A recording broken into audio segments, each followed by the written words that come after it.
Good night. It's the risk we take when we live on opposite sides of the world, it seems. Maybe I can get an earlier stream sometime this weekend.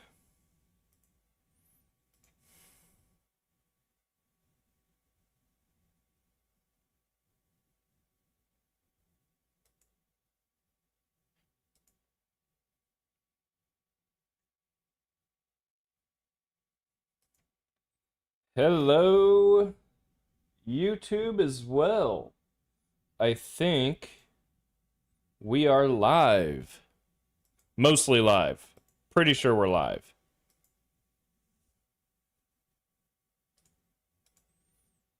My music isn't playing. Is it this one?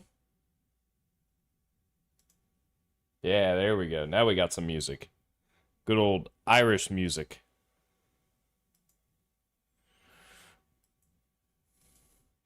Awesome. What is up? How's it going, Dark?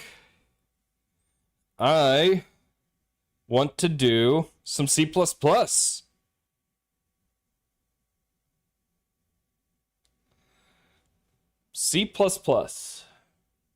I want to do some C++. But what kind of C++?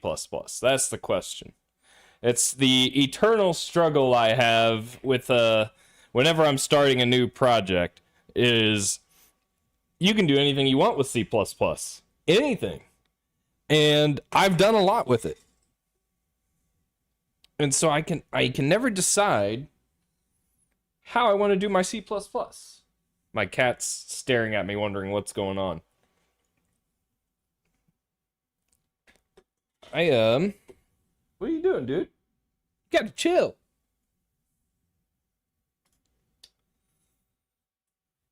I've been busy. I got a little bit more done with the Briarthorn C++ project.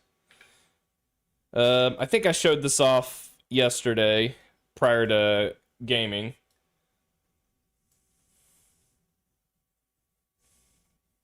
Ooh, Baldur's Gate 3 Jack of all trades sounds like a lot of fun. I have never I don't think I've gotten that achievement. I'm missing like 3 achievements total in Baldur's Gate.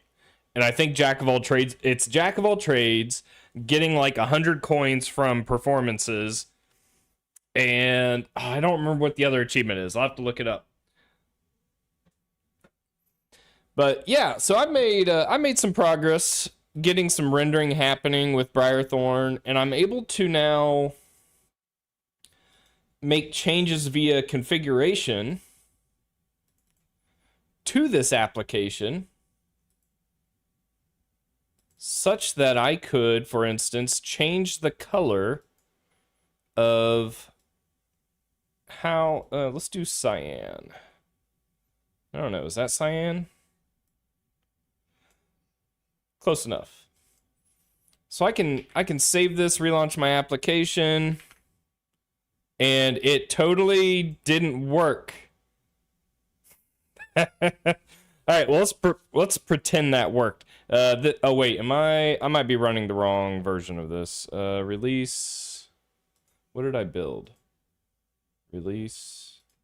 So the other thing I've been trying to get is for the these input files to get read by my application from just about any source of launching it, and maybe launching it from the terminal isn't working like I had hoped. Let's try and debug. No. That's not working either. Stand by. I swear I had this working earlier. Stupid programming.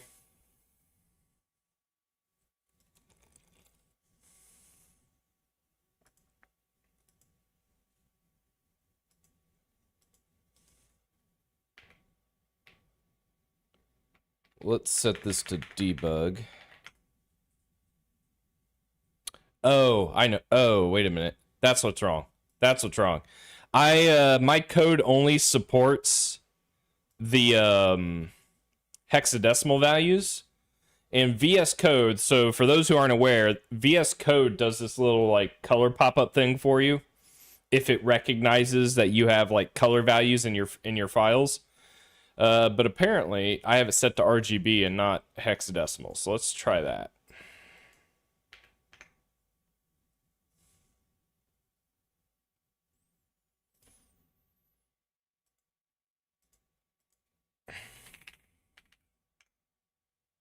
There we go. All right. It was that easy.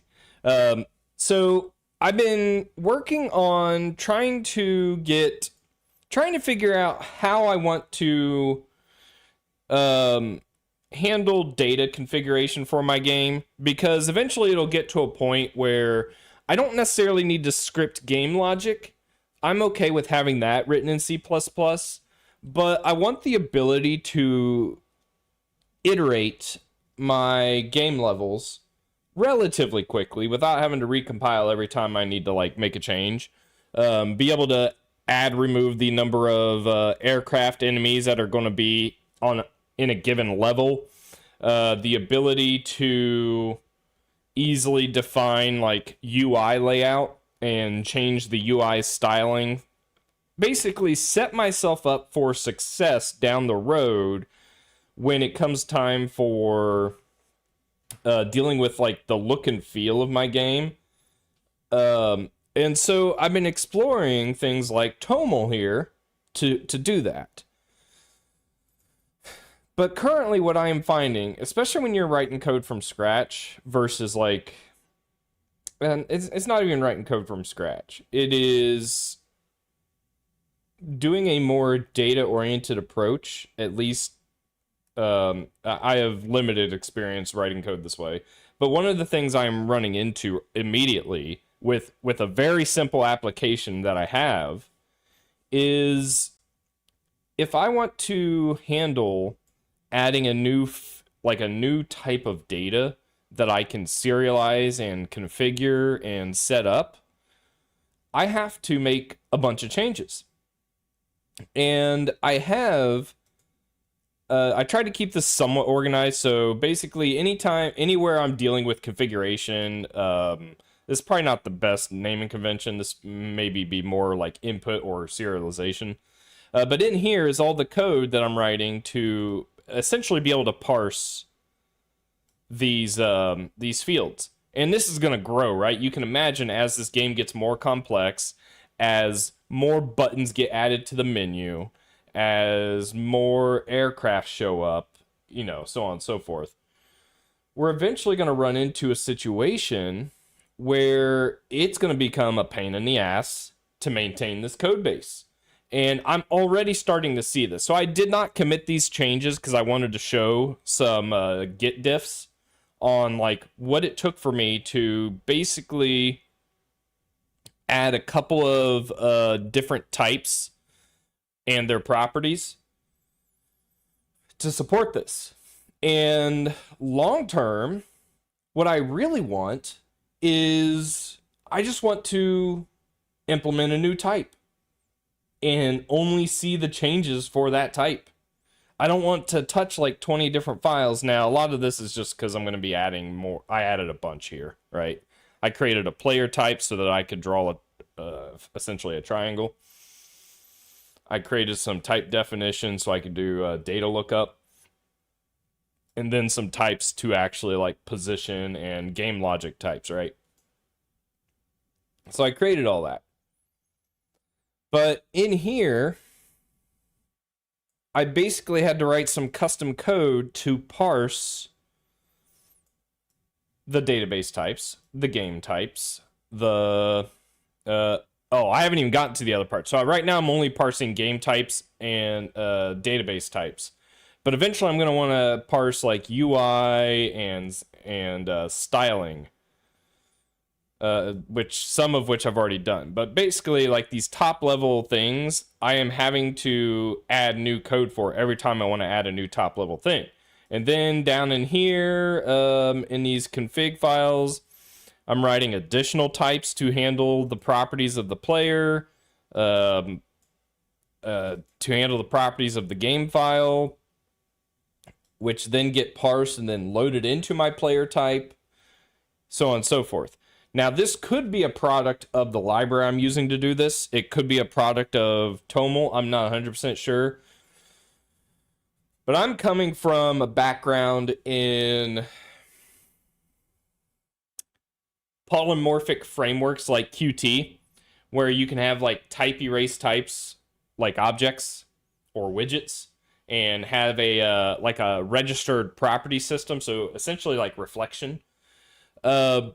And with that, it makes it a lot easier to be able to just like, I'm just going to create a type, maybe register a couple of properties, and boom, everything else is automatically getting handled. Everything else automatically is now supported in data, serialization, input file, that kind of thing. So in my search for libraries to make a game, or to start porting my game over with C++, I want a little bit more path of least resistance. Now, obviously, the real answer here is just, use Godot and be done with it, because Godot automatically handles all that for you, right? Like, if I want to handle, if I want to create my own data type and then have Godot automatically handle it, that's a resource, right? It automatically handles it. Now, you might have to write code to manually like serialize your fields out to JSON or something like that, but it automatically handles the scripting side of things. So I want to get to a point where I can at least quickly iterate on properties that I can adjust and tweak for my game. But this could have a massive impact on the architecture of the game as a whole. So that's why I'm spending probably more time than someone should exploring some initial ideas with Briarthorn before I start just sitting down and writing game logic. Plus, it gives me an excuse to avoid writing game logic, because I'm still not 100% sure exactly how I want this game to turn out yet. I have some ideas forming. But I think I won't know until I actually get it implemented and play around with it and see what I like and what I don't like. I also got to figure out what the scope is going to be, because I'm just one person working maybe 2-3 hours a night on this at best. Sorry, I'm getting work texts here.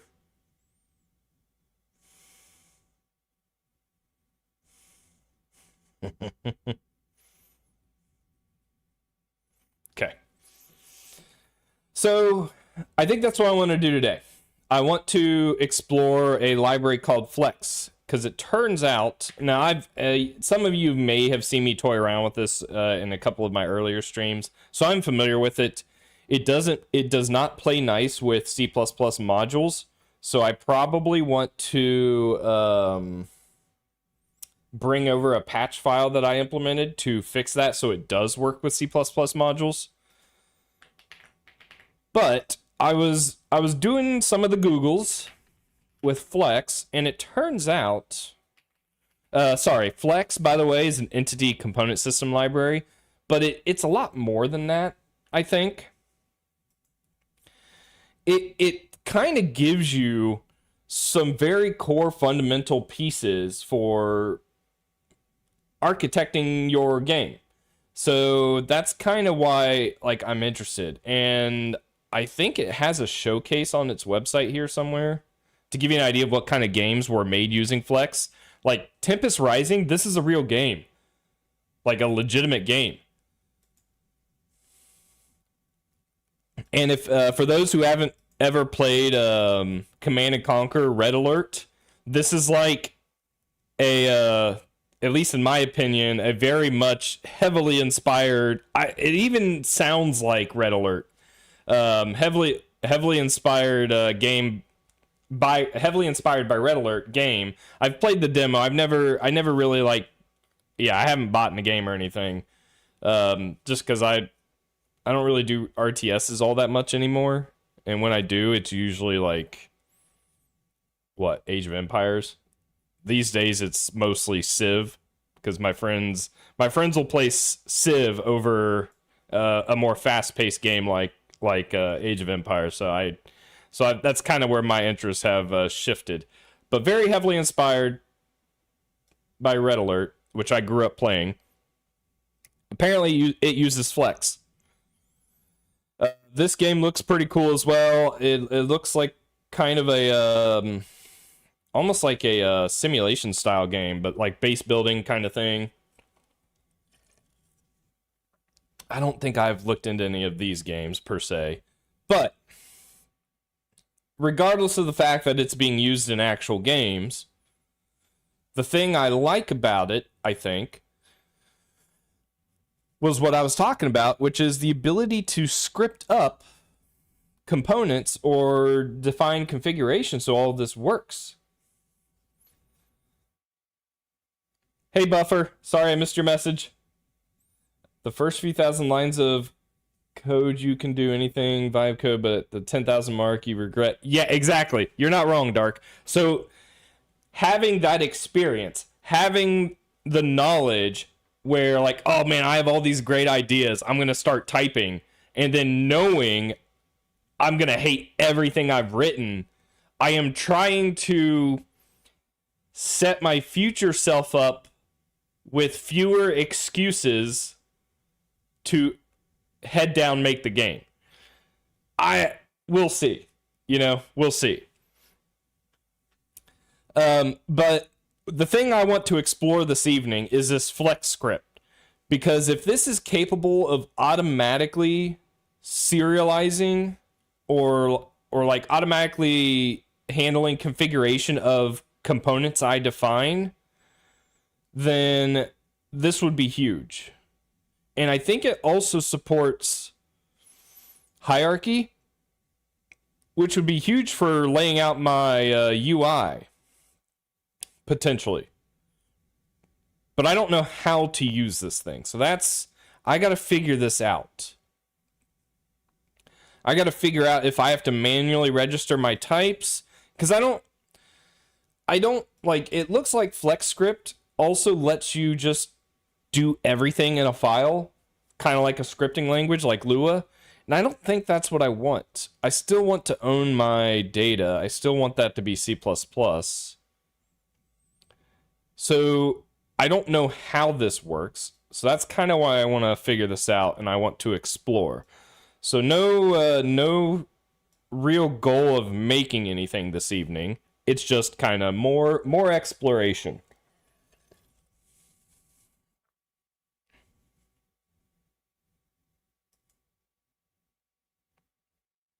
Looks like you can even do some expressions, but I'm not seeing like examples on how to, load a file, register your type to support it. So I don't know what's in the realm of possibility here. Is kind of where I am stuck at. So yeah. So before I can do any of that, I need to decide. I guess I should commit these changes. No Trill? Oh no, Trill is definitely here. Oh, these freaking AI bots, people. Hang on, I need to deal with this.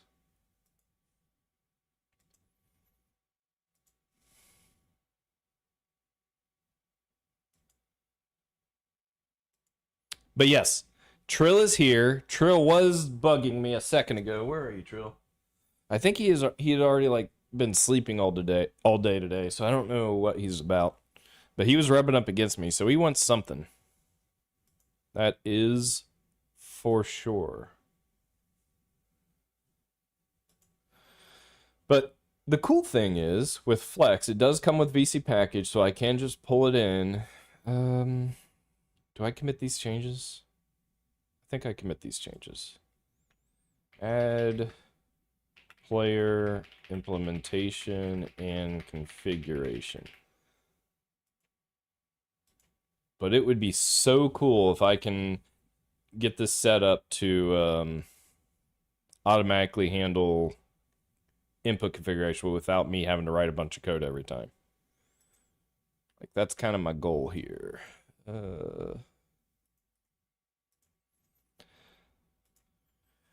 So I know I can add Flex. I think there's a C++ version of it. A, B, C, D, E, F. Flecs.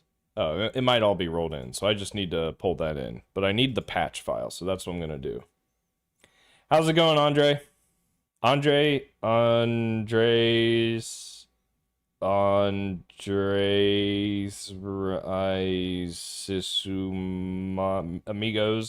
amigos. Yes, see, oh, you're Spanish. Andres. Es y su amigos.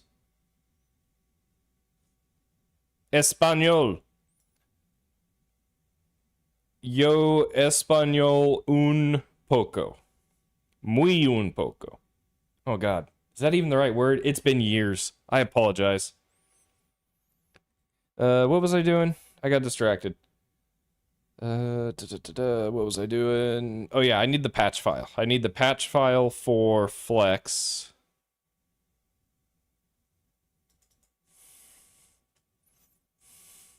Bilingual. Oh, God, don't. Oh, no. That is the worst possible outcome. Spanish, like I took Spanish from like 3rd grade till through high school. So I was like, for a long time, I was really good at vocabulary, but I never really I never got to really practice speaking it. And so it never my brain doesn't have what it needs to process like real spoken language for Spanish. But if I see Spanish out in the world, I can, through some context clues, pretty much read most of Spanish. But to be fair, I think most people can. Spanish isn't too terrible once you get the vocabulary down. I actually don't know what I did with that patch file. Uh-oh. Dang it, it's not here. I gotta think. If I was me, where would I have put that Flecs patch file? Actually, you know what? It's in the GitHub because I left a comment on Flex's Flex's repo.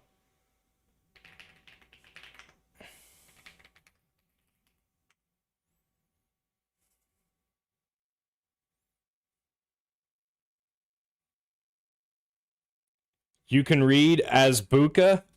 I'm sure I'm saying that wrong, and I have never seen that word in my life, so I don't know what that means.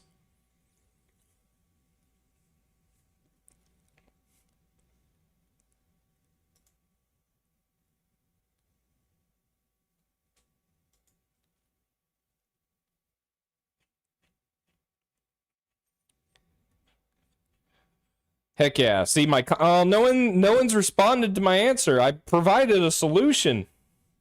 But this is what I need. I need this patch file.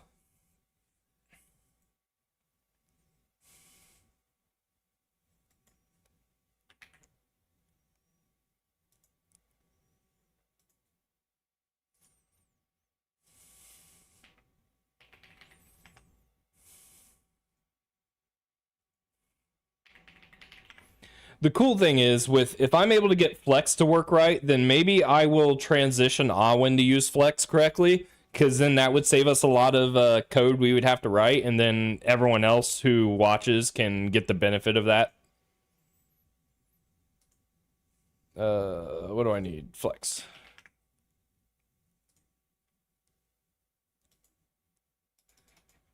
That didn't work.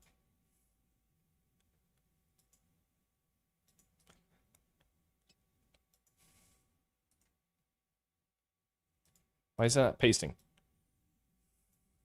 There we go. To get Flecs to work with CPP modules, you cannot use static for local translation units. It cannot be done.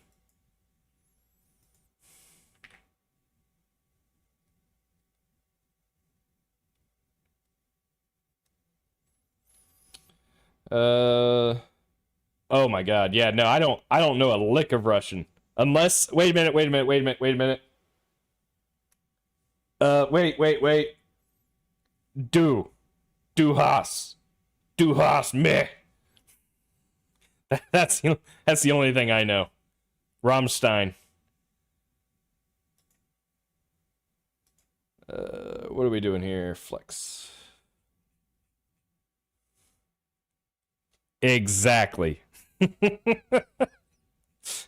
That's how bad my knowledge is. Point proven. I need these files. Copy. Now, don't let my lack of knowledge be a reflection of all Americans. Because I have friends who actually do know German. It's just never been an interest of mine.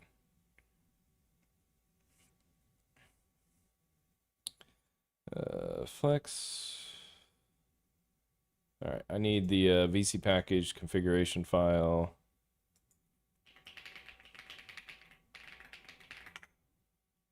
I think I need to borrow from Alwyn. Because I think I did this in Alwyn, didn't I?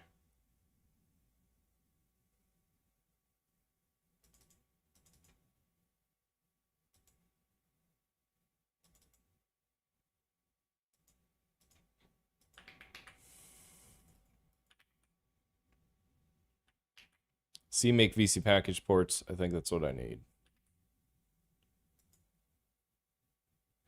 I'm trying to I am streaming when I am free. That's all I'm saying.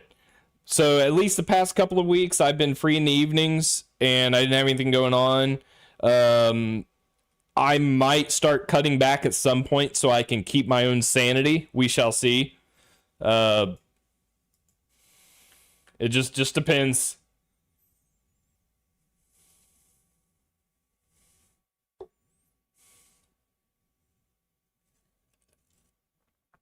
That honestly doesn't surprise me. Rammstein seems I mean, I have to assume they were pretty popular in America, so I like it's probably more of a like American target audience or, you know. I don't know, they're just very catchy. Yeah, like I think it's a very like radio not even radio friendly because I don't think they really played Rammstein all that much on the radio when I was growing up. I don't remember. But like fun to listen to. Cuz and they got pretty pop cuz weren't they like some of their big songs played in like the Matrix movies or something like that or similar style of music? Rave music. Maybe that's what I'm trying to say. It's a very like rave like music. Okay, so I've got the Flex patch in here. I need to update the port file to use it. I don't remember how to do that.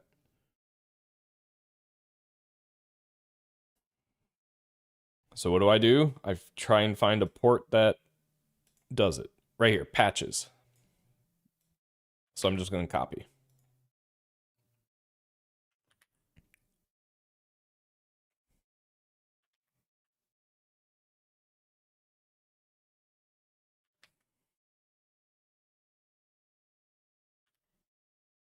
Really?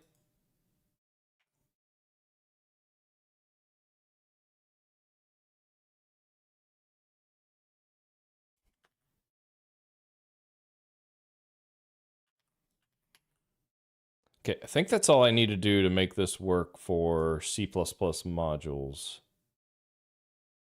So then the next step should be maybe C, D, E, F. Flex.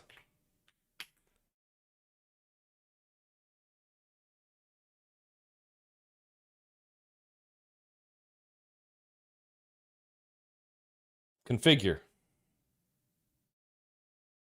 Configure, activate. So now it should go out and yep, there it goes. It's grabbing Flecs. We're good. Oh my gosh, that 91 Metallica concert's insane. I guess my dad, I'm trying to remember if my dad said he met them.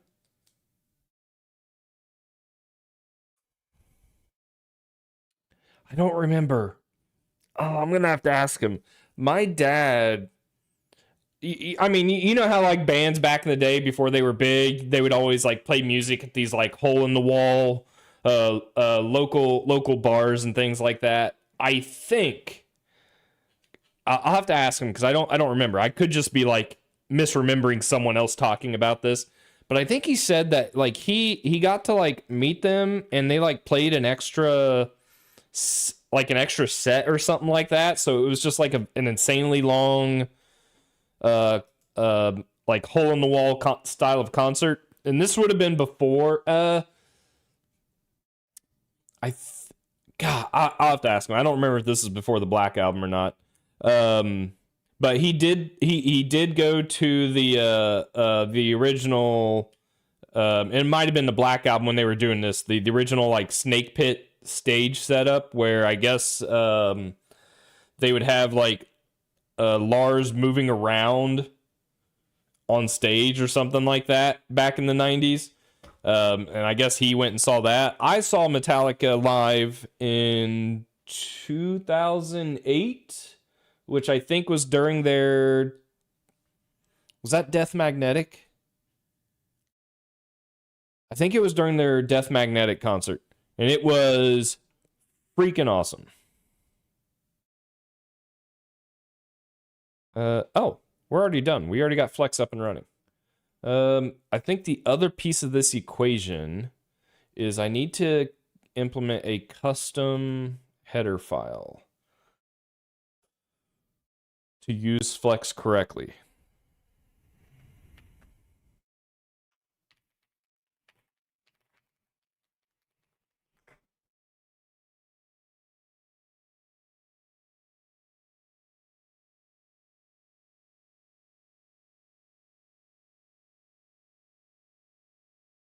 Crap.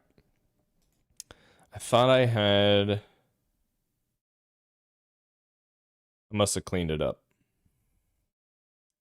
That is on me. Do I have any other projects using Flecs?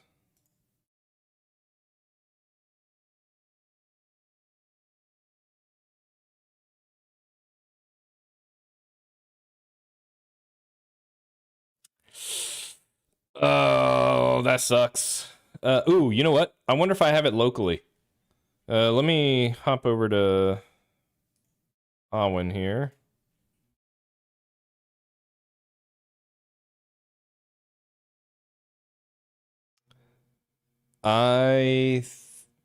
Let's see, a month ago, 3 weeks ago. It's 3 weeks ago, less than a month ago. I think it is. I think that's what I want. Ooh, 2 months ago, 1 month ago, 1 month ago. I don't know which one I want. Let's try this one. Crap. I have a bunch of... you guys aren't really seeing this. I apologize. This is all I'm doing. Do I need this stuff? What was I working on? Oh, I was trying to figure out scene transformations. I think I'll just stage these changes. Or stash. Scene transforms. Okay. So I have ECS. And does this have... Doesn't look like it. No, this doesn't have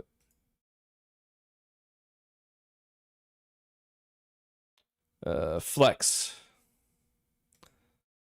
Does this have it?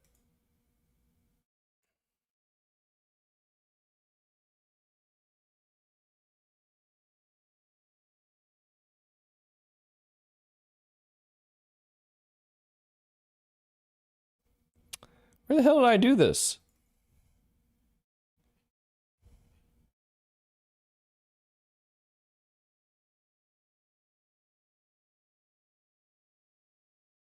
Node pool. No, this isn't it. This is old. I don't want this. Don't look at my code. Everyone shut your eyes. I don't like this code. All right, let's try this one. Here we go. Here we go. Yeah, here we go. This is what I need. I need this.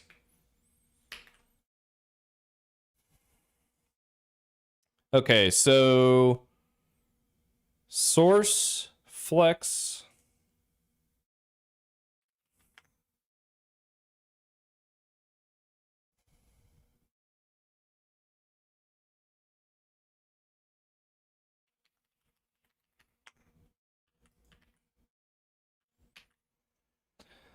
There was issues with Windows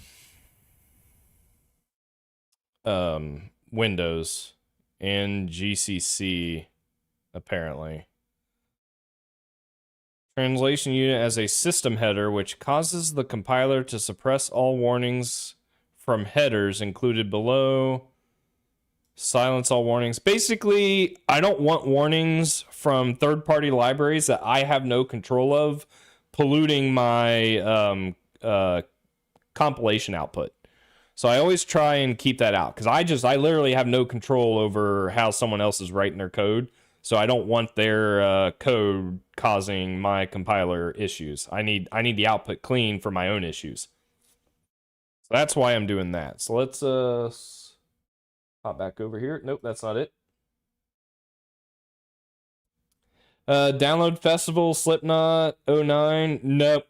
I haven't been to that many concerts. I went to, I think my first concert was, gosh, I think I was in high school.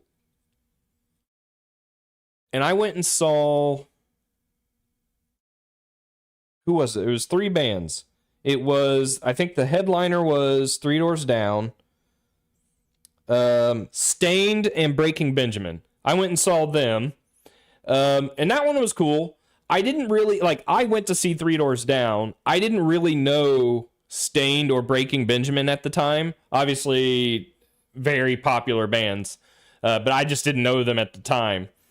But I did know Three Doors Down. And I really liked their music. But they lost power right when Three Doors Down was set to go. So it ended up being like an a cappella type of night. But I was like so far in the back that I didn't really like get to hear them play all that well. So I kind of missed out, and I didn't really get to enjoy Breaking Benjamin or Stained because I didn't know who they were. And so I didn't know what they were about. That was my first concert. I then saw I saw 10 Years at a Hole in the Wall. That one was pretty freaking cool. I really liked 10 Years. And then there was a local music festival I went to. This would have been out of high school. I was probably in college. But a local music festival that had like all kinds of, rock bands, like your radio, what I would call radio rock bands.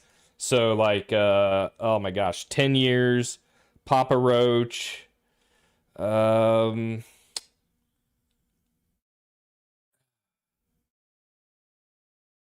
thinking of someone else. Oh my god, it's gonna drive me crazy. No, my brain, it's drawing a blank. But those types of bands, plus a lot of like local bands, no name bands. So that's kind of the gist of my like music going experience. Ooh, that's not true. A couple of years ago, I went and saw Lindsey Sterling. That was fantastic. I've been watching Lindsey Sterling on YouTube since before she was like a big star. She like I found her from oh man, what was it called? Like Violinists Can Shuffle Too. She had like a YouTube video she did with a bunch of other YouTube artists, and I think that got pretty popular. So that came across my view, or my for you, if you will, and I've been following her ever since, and it was great. Hey, how's it going, research?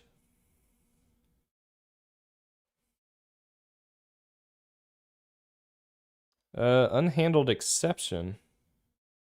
Oh wait, I haven't actually added any of this in yet. So I need to add a CMake list txt file here.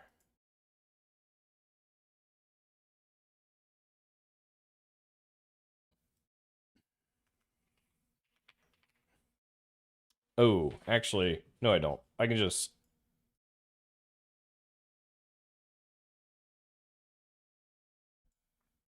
I think I can just add it here. So I need to link against Android, otherwise GLFW if for Windows. Where do I link against Raylib? Right here? This is where I need to do it. So it should have told me,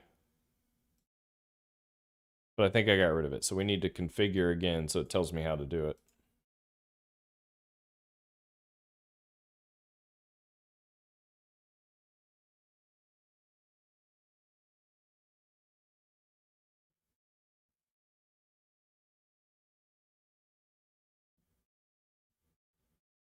Am I blind?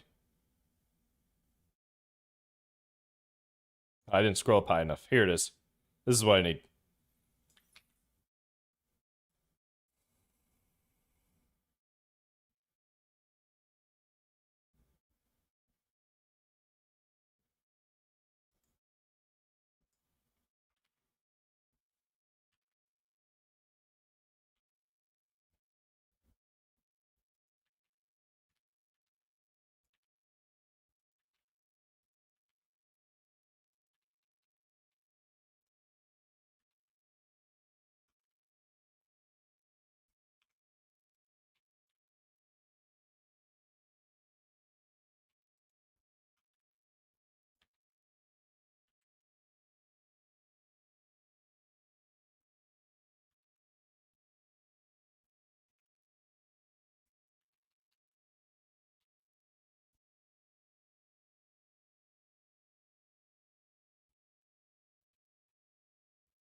I wonder where Trill is actually. All right, so that's good. Now I need to make sure that my project can find the Flecs header. So we need a target include.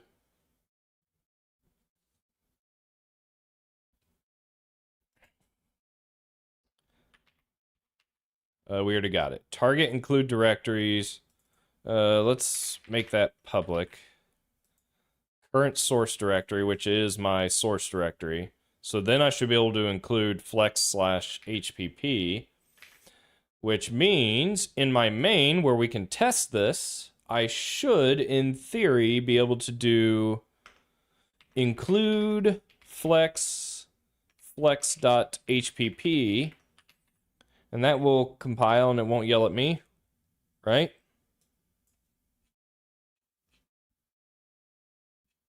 All right, I'm so freaking good. All right, I really gotta pee. Be right back.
Trill was hungry.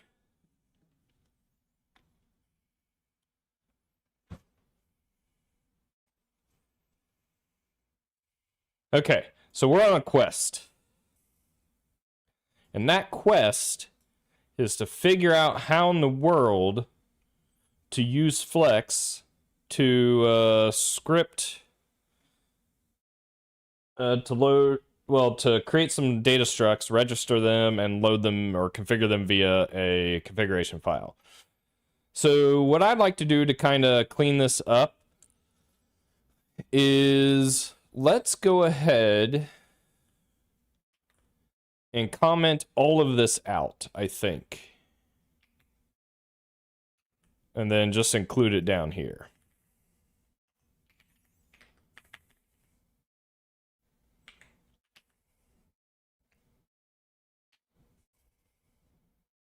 I think world.progress is like one frame of logic.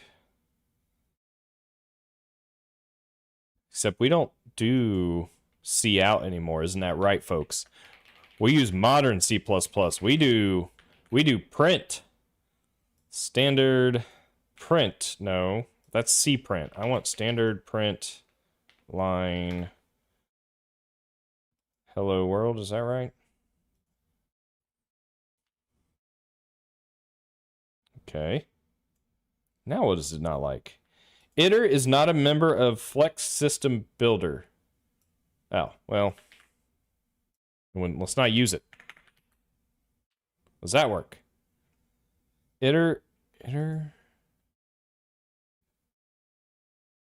Shouldn't this be each?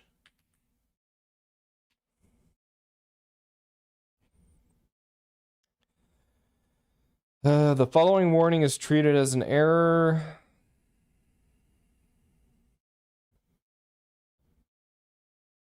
Oh no. C2-220 unreachable code. Yeah, see, this is the issue I was running into. I can't do anything about this, right?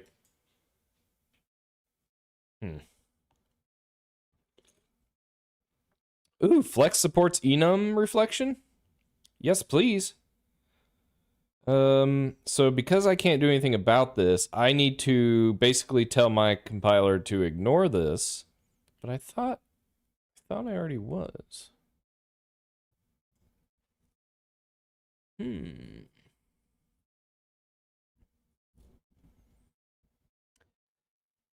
Yeah, it's I believe this is C++23, so honestly, other than on stream here with these projects, I haven't used it myself.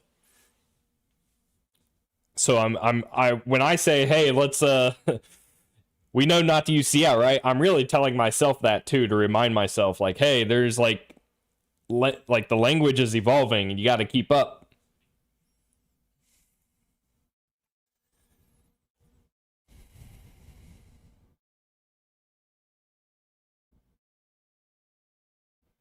All right, so I got to figure out how to get the compiler to ignore. That should that not have worked?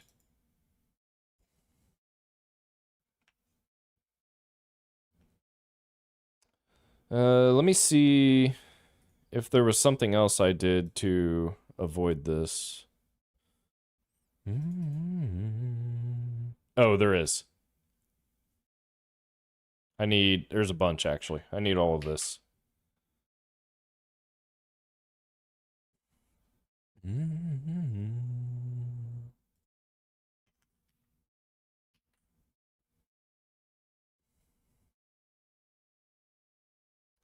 So for MSVC compilers, I need to turn this stuff off.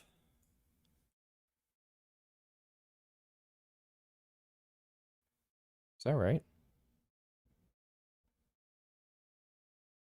Yeah. Let's see what happens.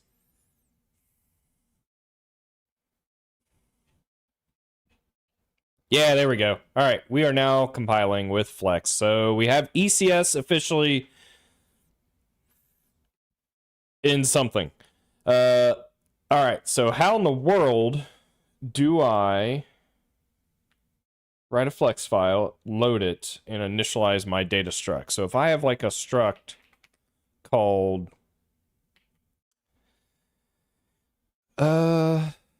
keep it simple, keep it simple. Let's just do position for now.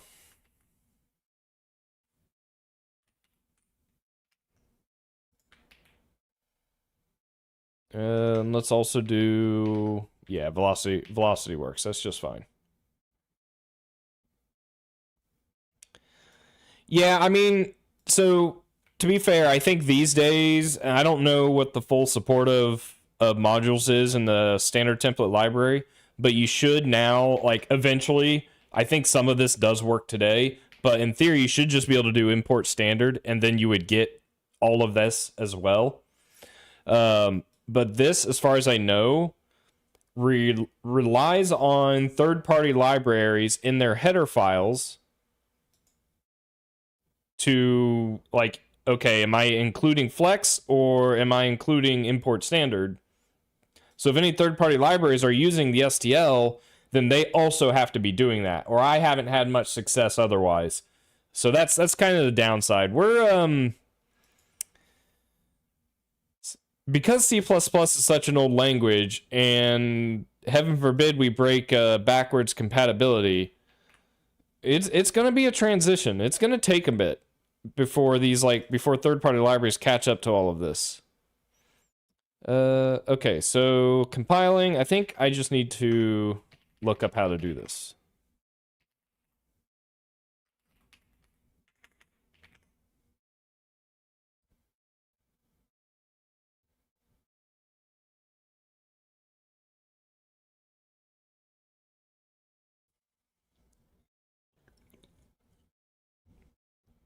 This is like API documentation. This isn't a tutorial.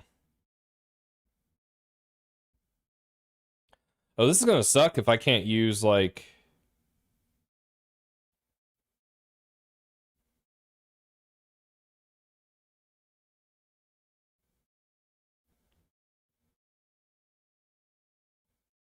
is a runtime interpreted scripting language for creating entities and components that is optimized for defining scenes, assets, configuration. That's what I want. But does this ever turn into a static type? Or is it only...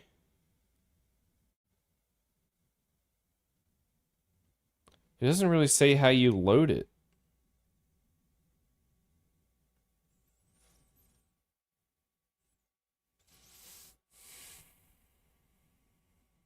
Inheritance, relationship, expressions, initializers, match expressions, new expressions.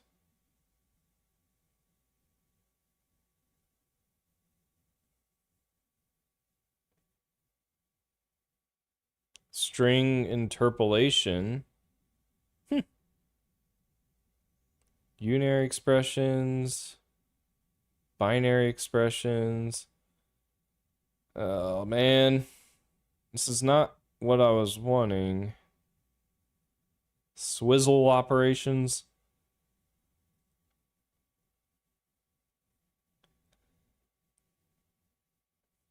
What's the progress? We are actively looking at Flecs documentation. It does compile with Briarthorn, so I've got that working. I'm trying to figure out if literally what I want is to be able to do something like auto world load file path to briarthorn.ecs, and then this contains the Flecs world of all of my data that I have initialized. But the data itself, like after I do that, I still want to be able to call like world.component position. And I don't know if that's what Flecs is doing. Oh, wait, what's this? A function can be created in code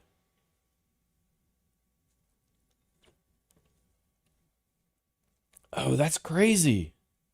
So, okay, so you can register functions to be used in scripting. Function implementation looks like this, which makes me think I should be able to register like structs. Methods. A method can be created in code. The parent is the entity that you're registering to. All that makes sense. Vector functions. Script vector type. This is crazy. So I could literally... So is Flecs a full-blown scripting language? I don't think I knew that. I don't really need it for that. But I didn't know that. Templates. Templates are parameterized scripts that can be used to create procedural assets. Templates can be created with the template keyword. So this is almost like the type entity I was trying to do, I think.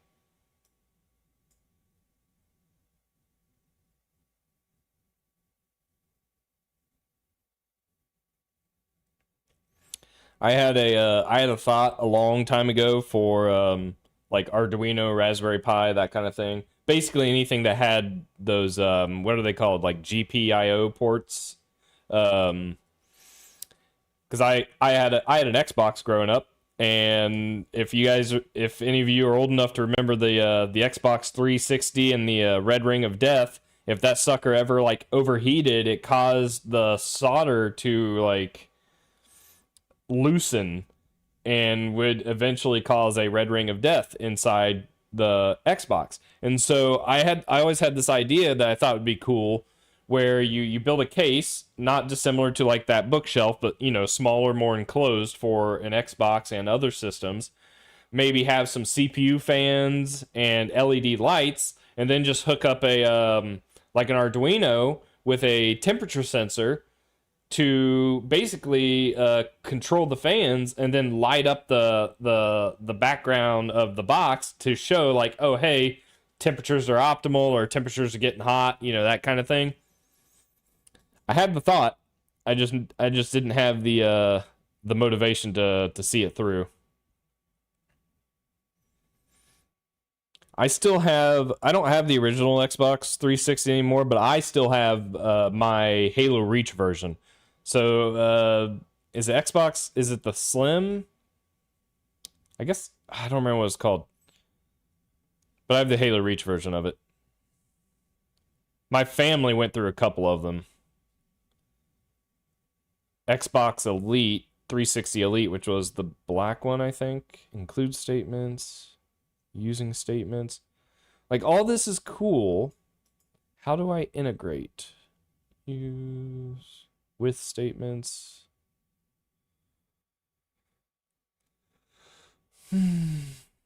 All of this is cool. So cool. But I want to integrate it. Ooh, what's this? This will make the variable available to other scripts as math.py. Man, this is like a whole ecosystem.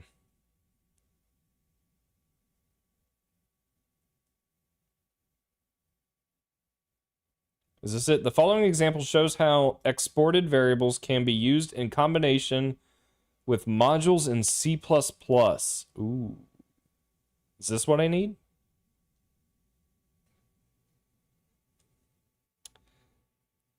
Oh my God, has Grand Theft Auto been out that long? I never got into the Grand Theft Auto games. I played is it Vice City on the original Xbox? Was it the original Xbox? Because I think it was like Grand Theft Auto 3 and Grand Theft Auto Vice City or something like, or maybe Vice City is 3. I don't remember. I think it was out for like PlayStation for a while, but then it finally got released on Xbox. So that's when I played that for a bit. It was fun, like trying to run from cops, but I never really got much further into that game. Okay, so what is this? World.script. Oh, is this how we load? This runs the script. The following example shows how exported variables can be used in combination with modules in C++.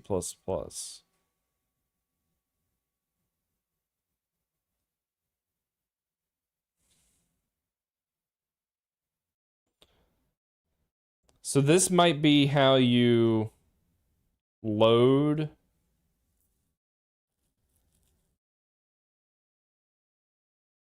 I've seen I've like, even not being a Grand Theft Auto fan, I have seen the videos for Grand Theft Auto 6, and holy crap. How's it going, Nathan?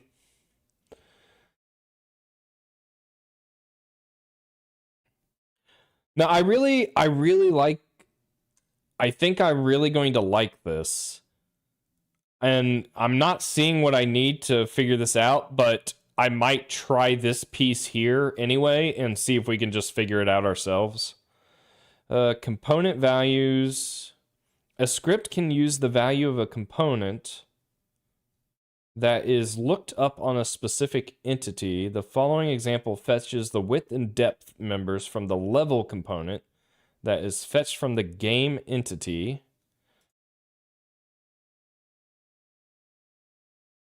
Okay, so you can use this syntax to look up components from an entity. That's kind of cool. To reduce the number of component lookups in a script, the component value can be stored in a variable. Okay, okay. If statements, holy crap. This is going to be bad. I'm gonna have to talk to Jamal about this for the Alwyn project, because if those of you who were there, what was that? Was that last Friday? I don't remember when that was, but he was gonna look into Lua to work with Alwyn. But if this does everything we need it to,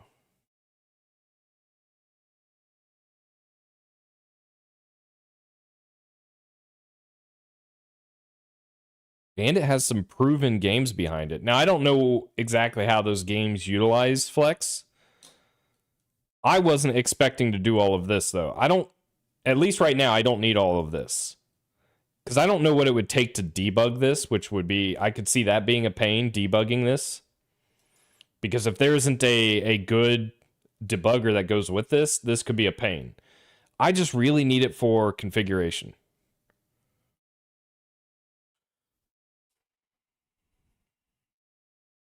Like, this is cool. If I can build up, I would rather do something like this than what I'm doing now, which is in Toml. Where am I doing that? Like, this is what that looks like right now. It's just kind of a flat map of configuration, which is fine, but it's easier for me mentally if I can kind of write it out like it would in memory. As in, hey, this line has a property called start, here are its values. This line has a property called stop, here are its values. I don't know, visually, that just maps in my brain a little easier. Comma operator, semicolon. Oh, API. This section goes over how to run scripts in an application. Looks like it's using C. That's fine. If it can be done in C, it can be done in C++. I'm not too worried about that. So that's how you run the file. That's not what I want. Run multiple times. Manage script. Manage scripts are scripts associated with an entity, can be run multiple times. Entities created by a managed script are managed with script. When script execution fails, the entities...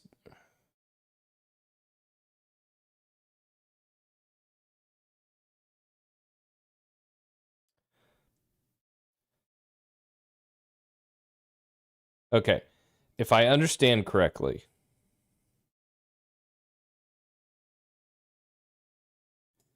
this runs a piece of script for a given entity, which could be cool. When a script contains templates, Is this it?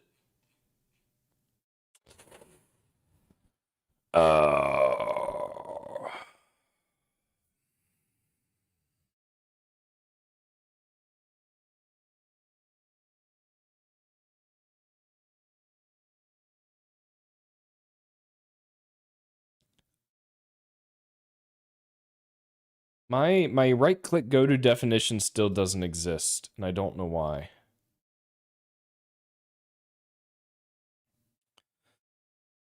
We register the position component. I guess I could just start trying to figure this out. Let's see. For each position.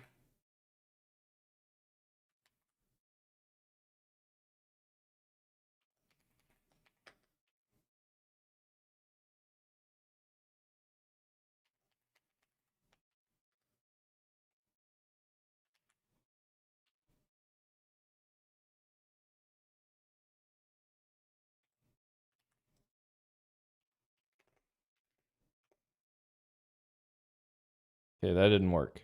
Oh, because I never actually created the entity. These are just registering.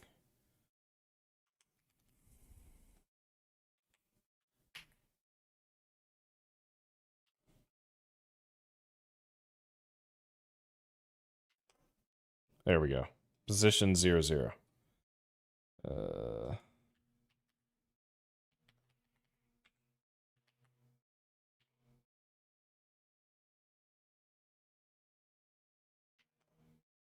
Velocity is 1, 1. Sweet.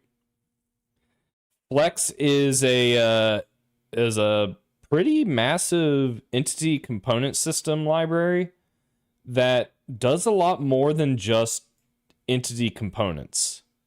I'm still kind of learning it, but it supports like object hierarchies, which is awesome for UI development. There's YouTube videos as well. We might have to look at these too. C++ examples, for example.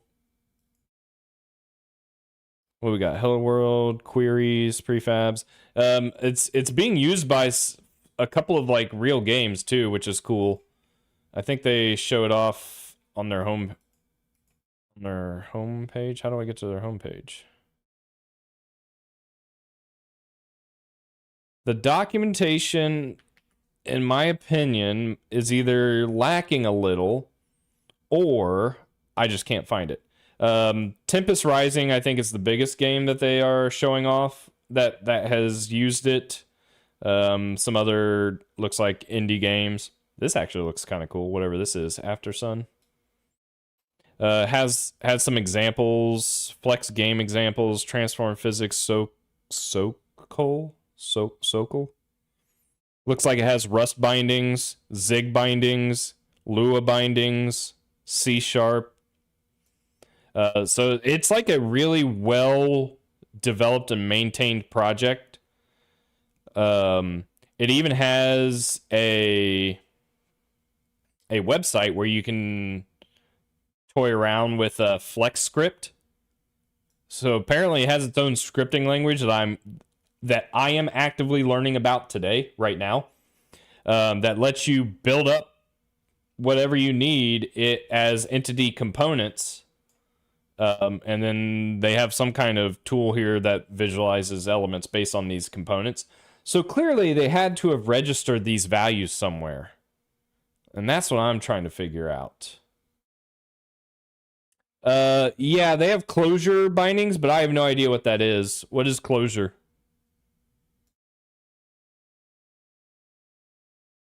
Lisp? Isn't Lisp like...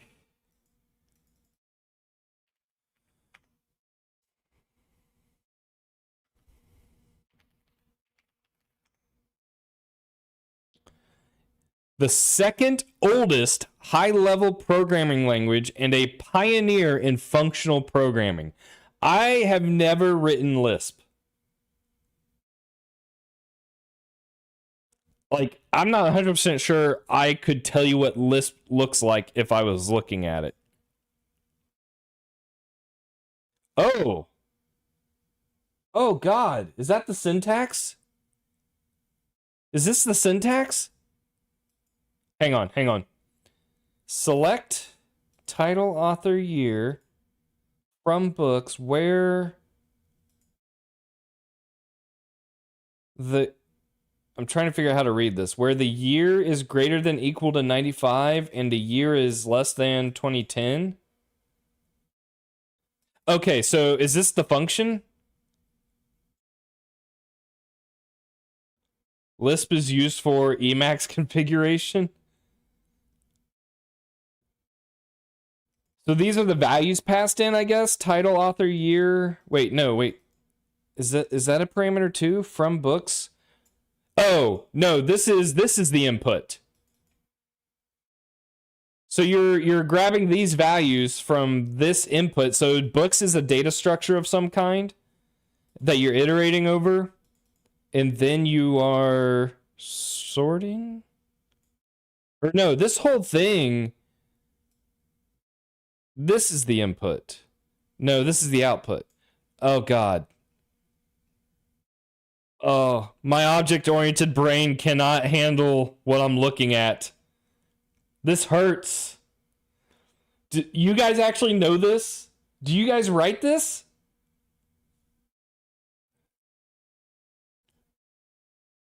I feel like I've been writing C++ for 15 years, and I don't think I could read this.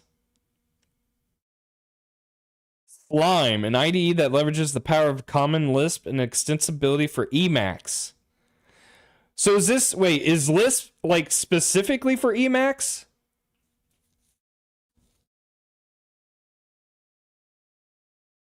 Oh God, how old is Emacs? I feel like I have opened a Pandora's box. Wait, you can do object-oriented programming with Lisp? Is that what this is saying? Define class book. I don't understand what I'm looking at. Okay, so this is a constructor. Make instance book title. Or no, you're literally, this is like, okay, so this is like doing, if I have a class book with a constructor, hang on, we're gonna figure this out. I'm gonna figure this out. You're taking in a title and an author. Okay, we can do this. Title, author, and of course we don't pass by string, we pass by string view, right? Title, standard string view, author, that looks fine, and then we initialize it via book B, title, author. So like this line here, and then all of this. So what is this? This is 9, 10 lines of code, 11 lines of code, compared to Lisp, which is 1, 2, 3, 4, 5, 6, 7, 8, 9 lines of code. Like that's basically what we just did, right? No, but Emacs has a Lisp dialect. Okay, got it. Emacs is really old. Make sure not to mutate anything or do side effects. Oh, wait, I forgot it. Wait, what are these fields? Documentation? Is everything a string? How do you give these types? Is Lisp not type safe?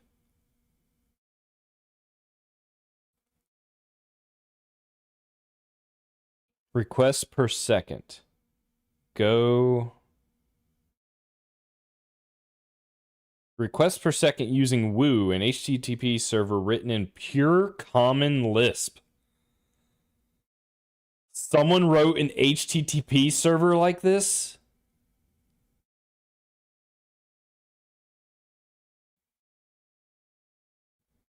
I don't know if I have never done, when I hear functional programming, I'm thinking I'm just writing C. But I don't think that's actually correct. My understanding is functional programming is completely different. I don't know functional programming, so I can't have a strong opinion. But if Lisp is functional programming, I am having a very strong reaction.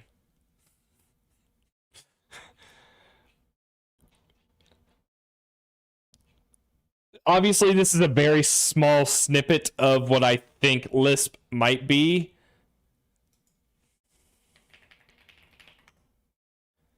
Can you give an example of drawing a triangle using Lisp?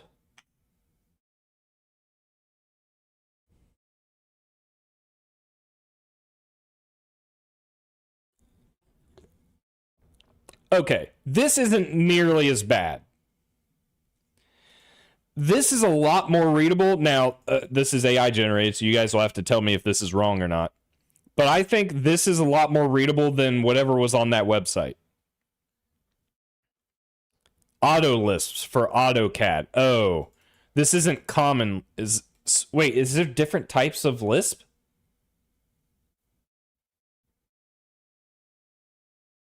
Lambda calculus instead of the usual Turing machine inspired stuff? No, I'm not.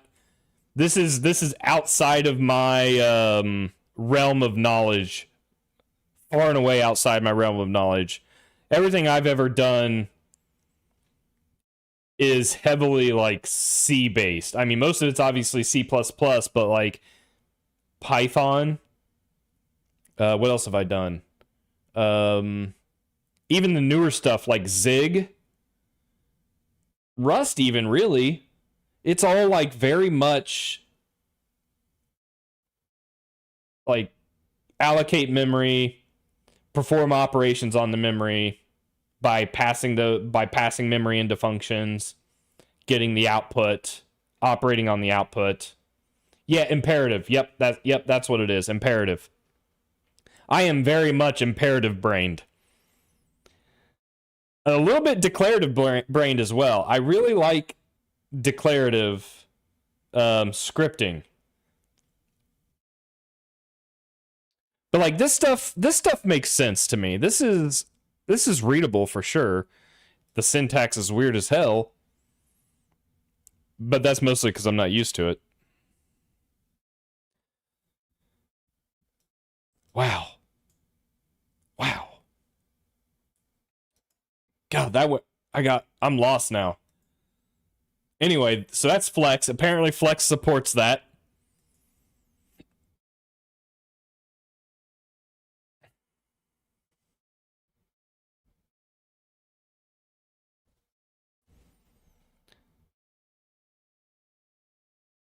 There's I thought I saw a quick start. Yeah, quick start.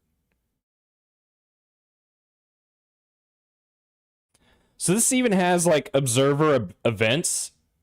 Like it supports observer and events via like entities as well. I think you are able to do like generic iterations over entities and then build queries which will inherently cache common components together for more performant iterations. So like I am somewhat familiar with some of the things this does. It supports tagging. The relationship stuff I think I'm going to make use of as well. Okay, here's what it looks like in Clojure. Oh god. Like it doesn't even have syntax highlighting.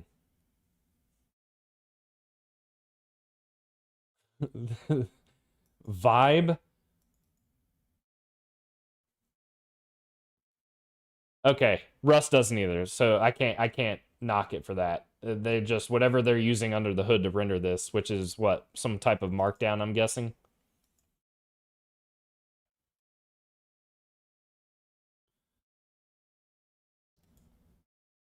Yeah, I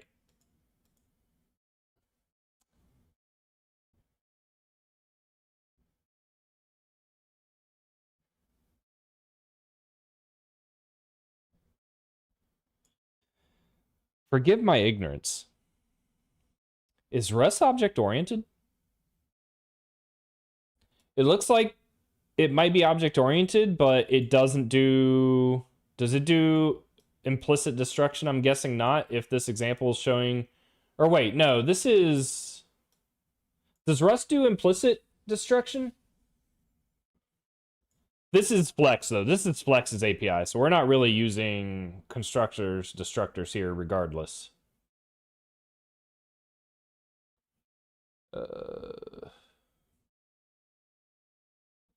I feel like I just need to try this out. Try and write a Flex script file and load it and see if I can get it to modify my struct. Because I'm not seeing any good examples on how to do it. I don't know. I don't know about Rust. Because I thought Rust had the defer keyword, but I could be mixing languages. And usually if a language has a defer keyword, then they are probably not doing stuff for you. Now, it might fail to compile. I know because of Rust's borrow checker, it might yell at you for not deferring, but you probably still have to do it. Oh, is defer Go? Man, see, I know Zig has it, which compared to C style of go-to, I do prefer. But yeah, I don't know anything about Rust.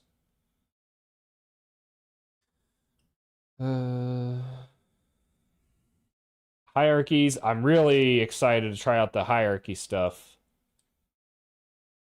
Because I've toyed around with like writing my own custom ECS before. And usually you have to like build components to do all that for you. Hi, Trill. Hey, people are asking about you. What are you doing? Here.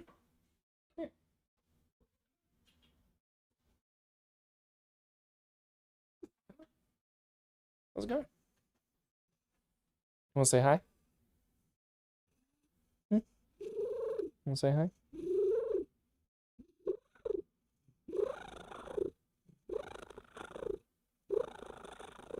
How are you?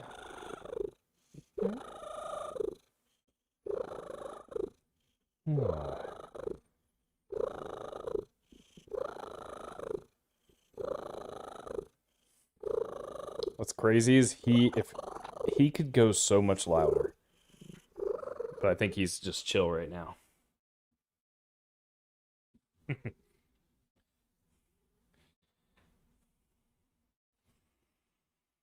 Go's another language I have heard good things about. Oh, I've got trill hair all over my mic.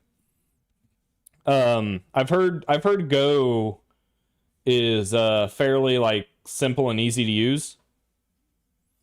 I don't know anything about it, just what I've heard. A lot of people like Go because of how like straightforward it is.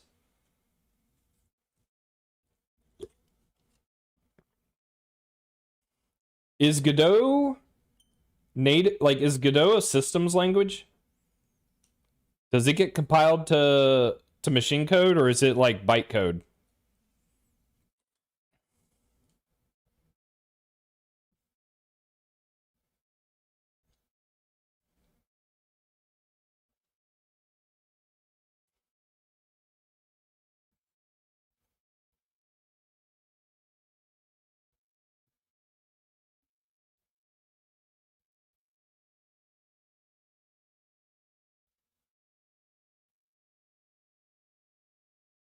Oh, did I say Godot? I meant Go.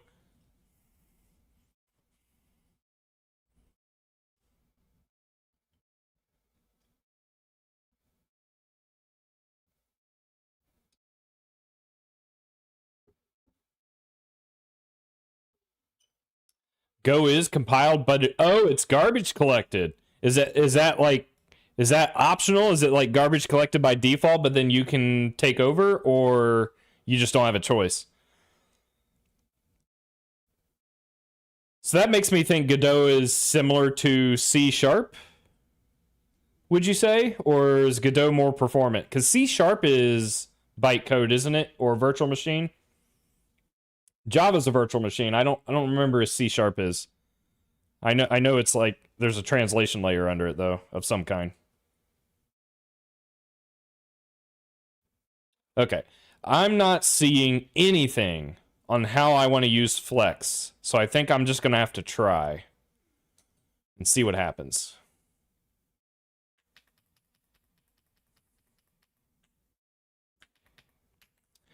One negative to using Flex script is it's probably not like a super common scripting language, which means there's probably not going to be any LSPs to go with it. Syntax highlighting. 4 years ago.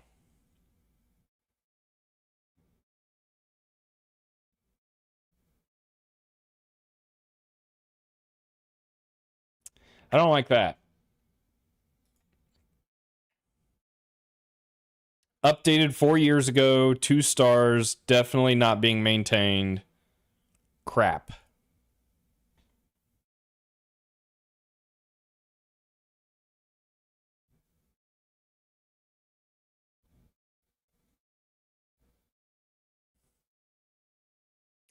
I'm not sure how I think Godot's integration with C# is like it has to be like some kind of service Godot runs under the hood to a scripting engine, basically. I have to assume, otherwise I'm not sure. I have no idea. Okay, so let's do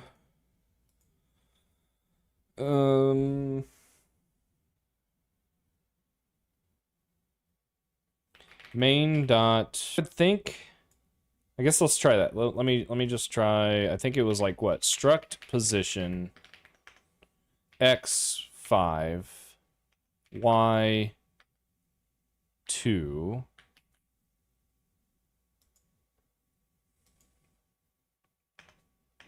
world dot script. Oh, can I just try it in line?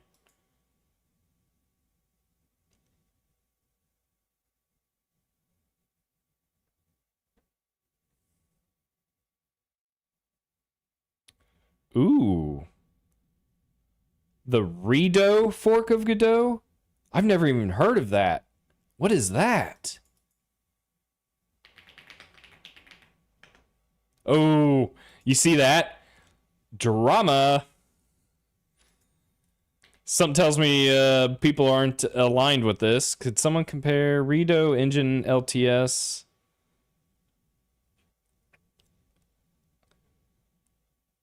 Is a feature-packed cross-platform game engine to create 2D, 3D, provides comprehensive common tools. Under the very permissive MIT, I mean Godot's MIT.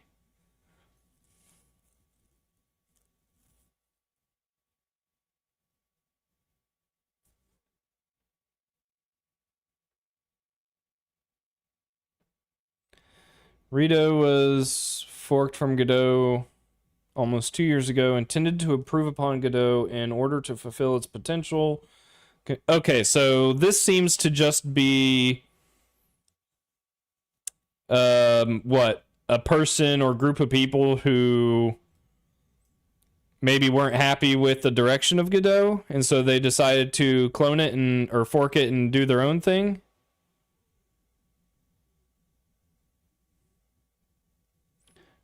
They don't really go into like what the differences are. Yeah, that's a good question. Are people actually tracking this? I mean, it has 6,000 stars. Holy crap. Only 49 issues? So that's suspicious unless they are unless they're handling issues some other way.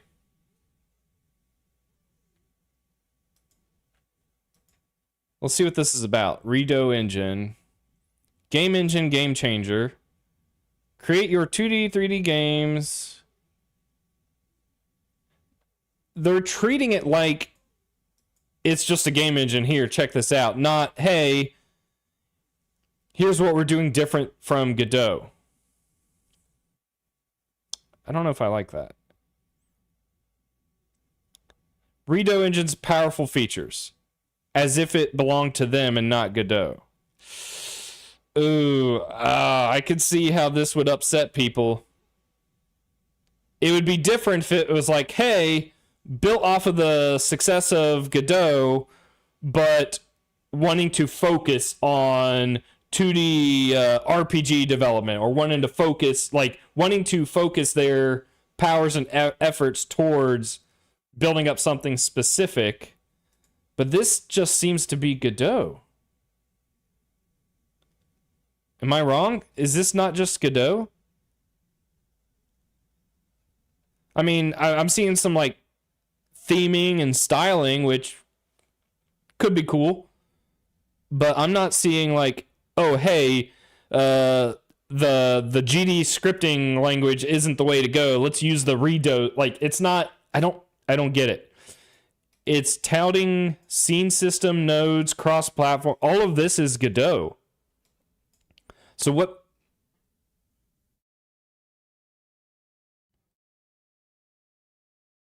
I don't. Oh, I accidentally. Yeah, I don't know.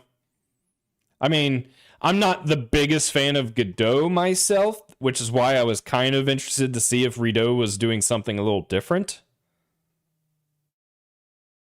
But I don't think it is. Every feature it talks about, Godot already does, I think. So they're just like, what? What are they trying to do?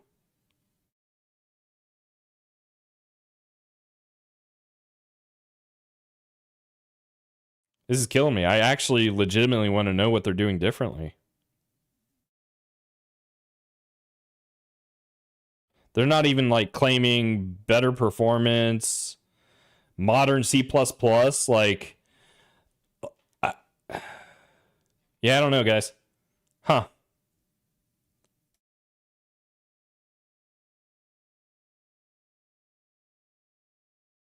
Different rendering back. Like, it even uses GD extensions. Yeah, I don't know. Interesting. Maybe it'll eventually change. All right, I am starving. I will be right back. Make me a sandwich. Maybe grab a drink. Do I need a drink? Or are my drinks? Kind of empty. Keep them entertained, Trill.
I ran out of regular bread, so I ended up making a peanut butter buns.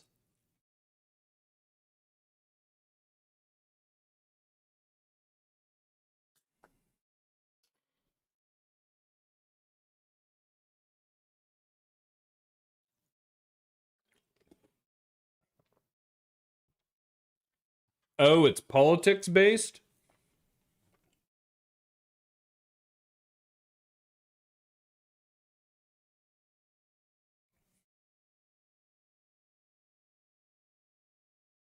When the fork happened, a lot of financial supporters left, and apparently Godot still hasn't been able to recoup that income.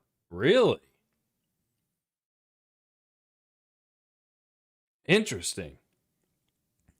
I mean, yeah. When money gets involved, a lot changes.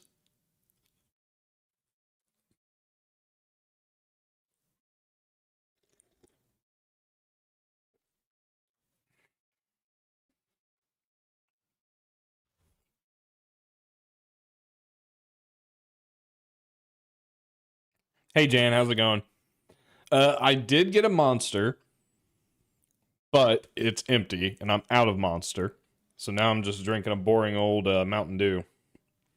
Oh, God. I'm sorry. It's an American Dew. I didn't realize they did that. Are you kidding me?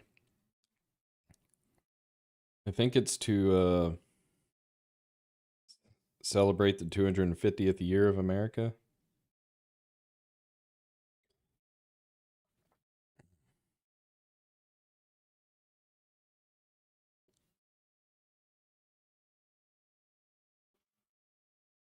Hmm.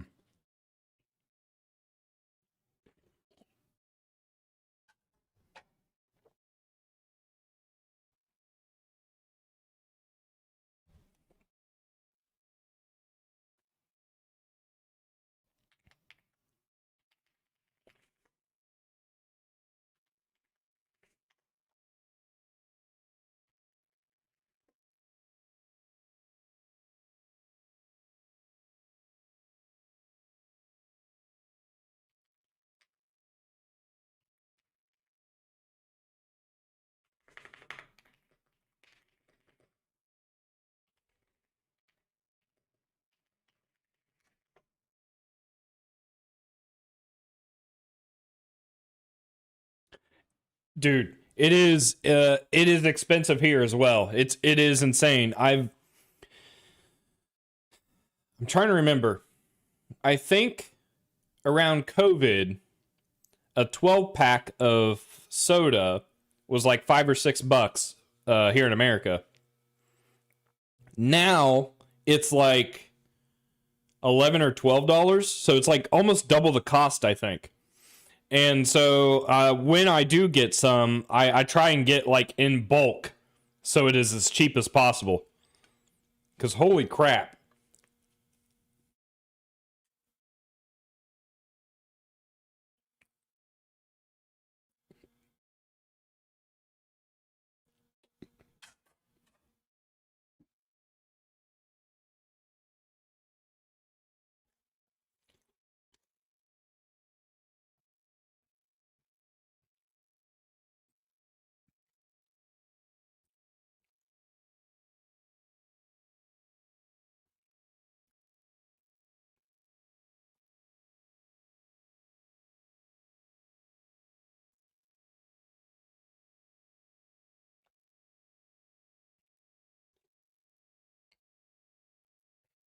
What did I use before VC package? Oh man,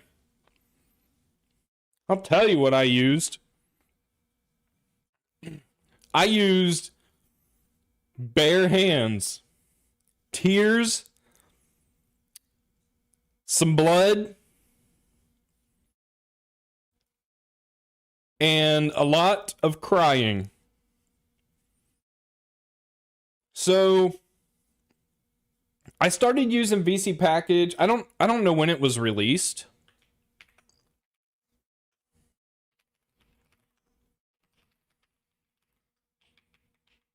Like, but I started using it like prior to COVID. Yeah, okay. So it was initially released in 2016.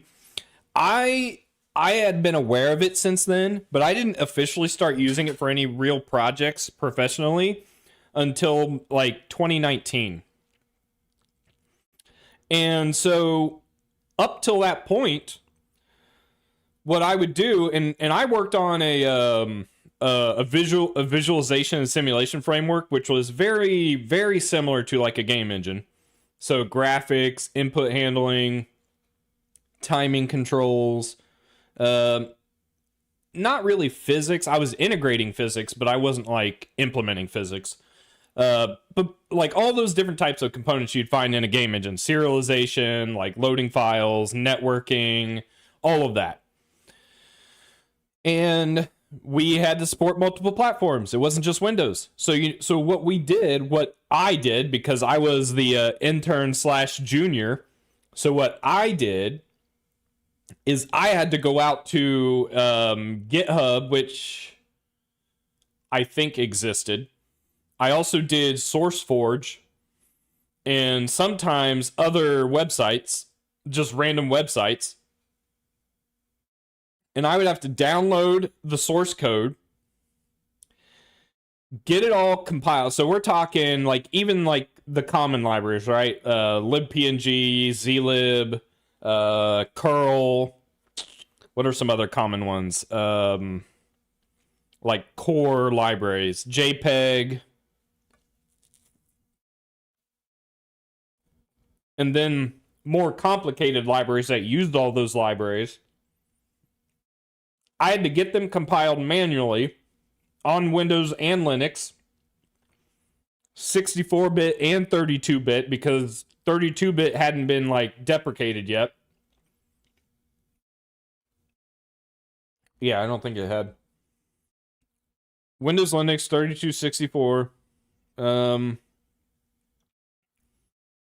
Yeah, and I had to manually compile the code. And if there was a compile error in the code base because these projects were not being maintained for all these platforms, I had to go in and fix it. So that's kind of where I got pretty good at reading other people's code. Because I would have to go in and literally understand why code wasn't compiling for whatever configurations. Fix those, patch them, and then we'd have to maintain the changes I made, and then do it all over again for every single library. And then once I had all of that compiling and working with each other, I would then have to get that linked in to the simulation framework we were developing. And then we would just maintain it. We would literally just zip all of that up and carry it around with us. And we would use CMake to automatically like copy DLLs where they needed to go, that kind of thing. But it effectively became like this massive zip file that we would carry around with us. We would maintain in like an artifact repository kind of thing, download it to your machine locally, and then just point CMake to it to find all the packages. And sometimes I'd have to write my own find, I think it was called modules, find module scripts for CMake to find all these dependencies. And that's what I did. I had to manually do all of that. It would take me months. Yeah, it would take me months to do all of that. And anytime you had to upgrade to a new version, that's another few weeks to make sure everything's still working. But like, it was all manual. With VC Package, I do one line of code, and for the most part, I get the dependency I need to work on all the platforms, for the most part.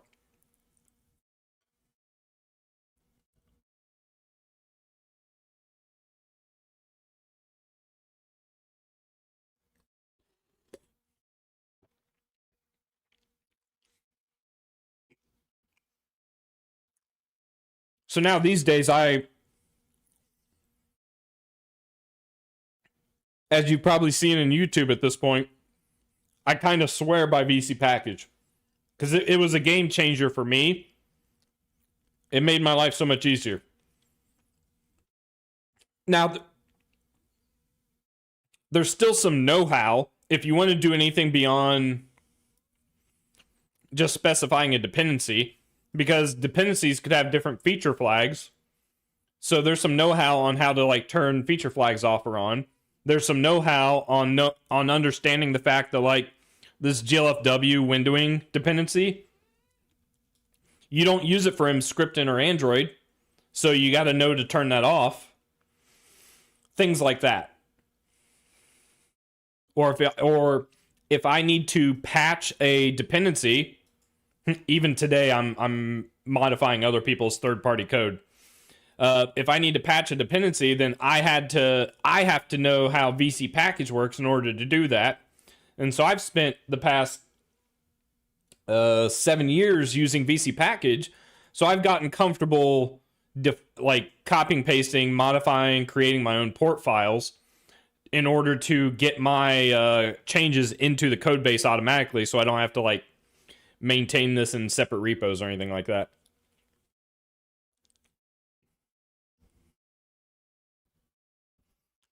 So basically, I think I skipped the whole Git submodule phase of dependency management,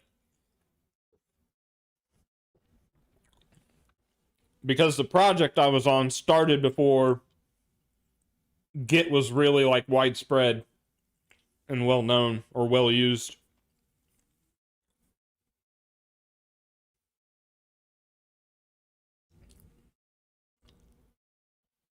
I'm so freaking hungry.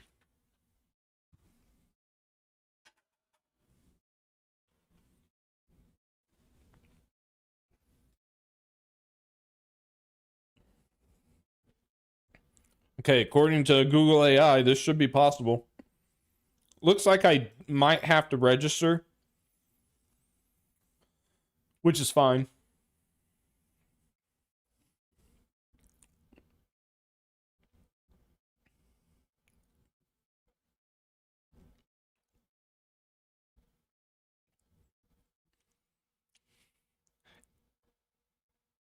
You manually managing dependencies barbaric? Yes. Yes. And I say that from all the pain I felt managing my own dependencies. I will never do it again.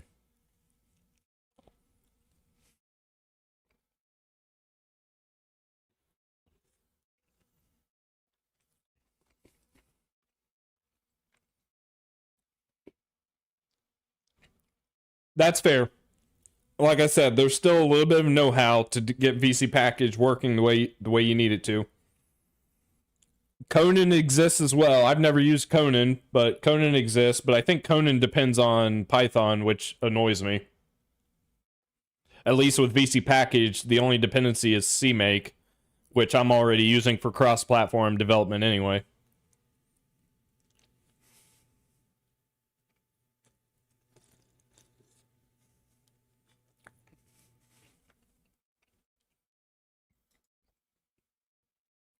It also depends on your use case, right? If you're just pulling in like a header-only library or whatever, I mean, so be it. But if you're pulling in a bunch of dependencies and you need all of those dependencies to work with each other and work on all these different platforms, I'm not managing that myself anymore.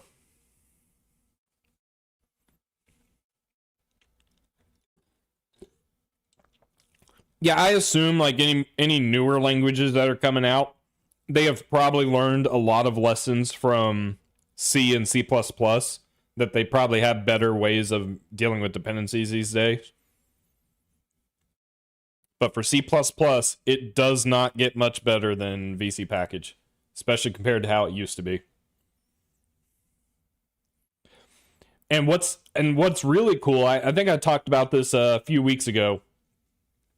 CMake, along with other big name companies, Conan, VC package, and I think there's other companies getting involved.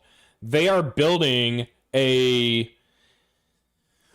dependency standard for C, C++, where all of these, so like it's kind of already started with VC package, right? So for every port in VC package,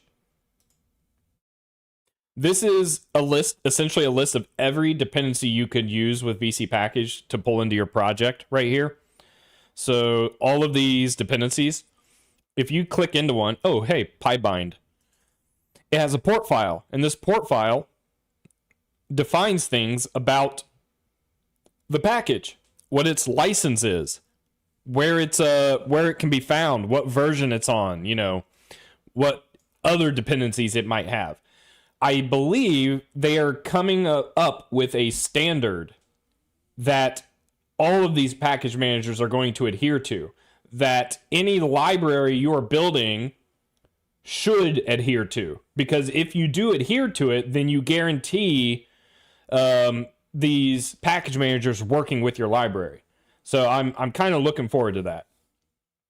I'll see if I can find it. We looked for this before, and I got it wrong last time. It's is it CMake? CMake package standard? Common package standard? This is gonna kill me. We looked this up last time and I couldn't figure it out. I forget what it's CSP or CPS. Common package standard. Is it common package standard? Common, let's see. CMake common package specification. Let's go. The common package specification is a standardized JSON-based format designed to describe pre-compiled software packages such as libraries, headers, executables, so they can be seamlessly shared and used across different build systems.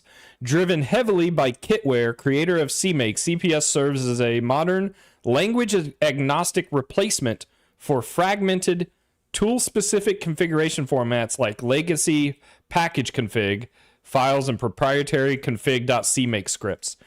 Oh, so this won't even be like dependent on CMake necessarily, especially if it's pre-compiled. Interesting. Where's the actual website? Isn't there CMake integration status? So I think that's what it is. CMake will like automatically generate this common package standard for your project, or it'll give you the tools to generate, which I'm okay with. So yeah, it's like there is stuff being developed. I know there are other companies involved. I don't remember where I saw those. Contributors conceived by Wokey, who also serves as the primary editor. Yeah. So I think it's TBD still on like when it's coming.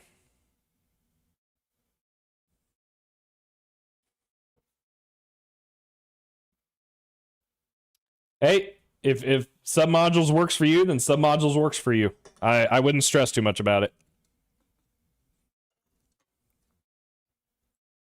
I personally, I'm not a huge fan of submodules in general. I'm using it for VC package specifically, and only VC package, because then everything else just automatically gets pulled in. And the big reason I'm using that is VC package during CMake configuration has to exist before you run CMake config. Otherwise, what I used to do was it's like CMake fetch package or something like that, and then I would just have CMake automatically clone VC package for me and set all that up. But I was running into an issue where I needed VC package to exist before that script actually started. So now I just add like a VC package tag as a submodule to my project.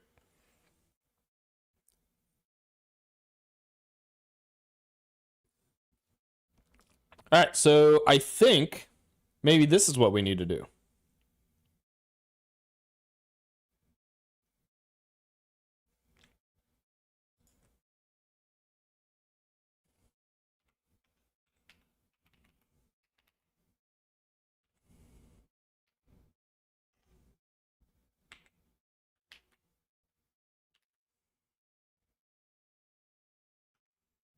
Can I do like a comma?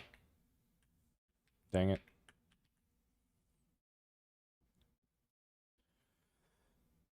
Sometimes my formatting gets it wrong.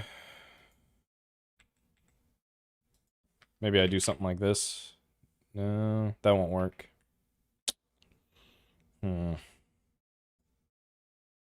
What does this return? Is this an entity as well? Because I could just do auto for like register and then do r dot. Oh. R dot.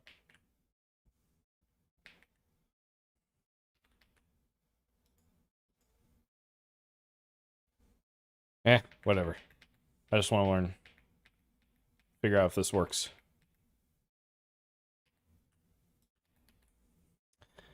How do I update my baseline? Like when I'm ready to go to a new version, what I typically do, and it's kind of manual. I just literally I go to, well,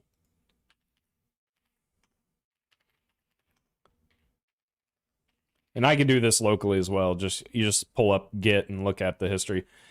I like to keep track of what tag they're on. So right now they're on May 25th version. I tend to just stick to these versions. There's nothing saying you can't just grab their latest. I think for the most part, it's relatively stable, but sometimes you run into issues. So I usually stick to a tagged version. And then all I do is come into here and Git, and I just look for the tag. I just literally, I'll come here, I will right click, check out, and when I check it out, the submodule will show as a delta. So I commit the latest hash, hit configure on CMake, and then it will automatically pull in the new dependencies. The only reason I'm not using a later version right now is with Raylib. Newer VC package comes with a newer version of Raylib, and I was running into issues with version 6 of Raylib, so I need to stay on version 5.5 for now. And I'm trying to wait and see if someone else solves the Raylib issue before I move on.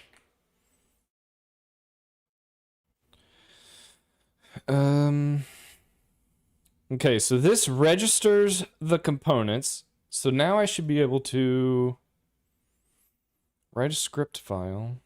I don't know where it's getting this player component from. Player, enemy. Ooh, maybe I can just do it here so I don't have to write a file. That's how you initialize it. Is that what I need to do? I need to use the component to initialize it. So this is effectively an entity. Maybe that's what it is. Oh, okay, okay. That makes sense. All right. So let's do, instead of this, we do like world.script. R.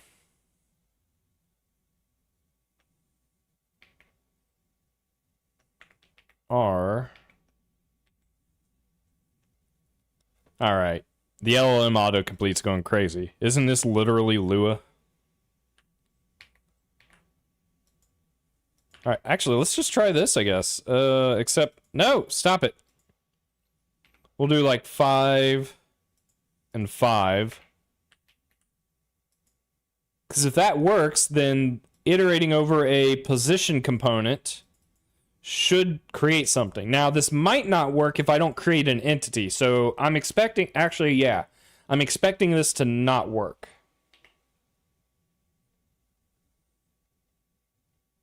Yes, you can do that. I don't remember how to do it off the top of my head, but there is a way to do that. VC package lets you specify port versions. I don't remember how to do it, but I think like in here, where I specify Raylib on the line, I could do something like this instead. I could do name Raylib version like 5.5. I don't remember exactly how to do it because I've never. So this is something else about me, and I try to do this professionally when I can, but it's a lot. It's a much bigger uphill battle to achieve this. I tend to stick to the latest versions of dependencies as much as I possibly can.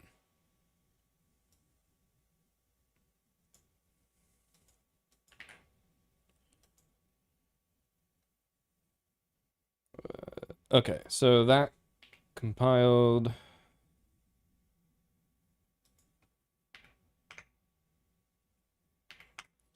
Not only did that not... Okay, so that it's running, it's not printing anything. So that didn't work. So let's try and make this an entity. New entity.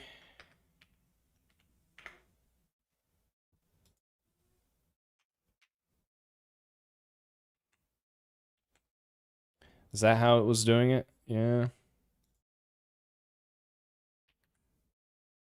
Let's see if that does anything.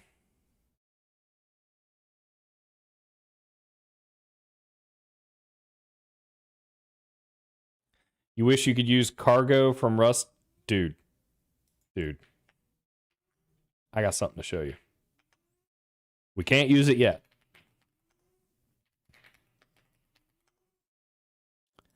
But people are talking about it. They're trying to figure it out.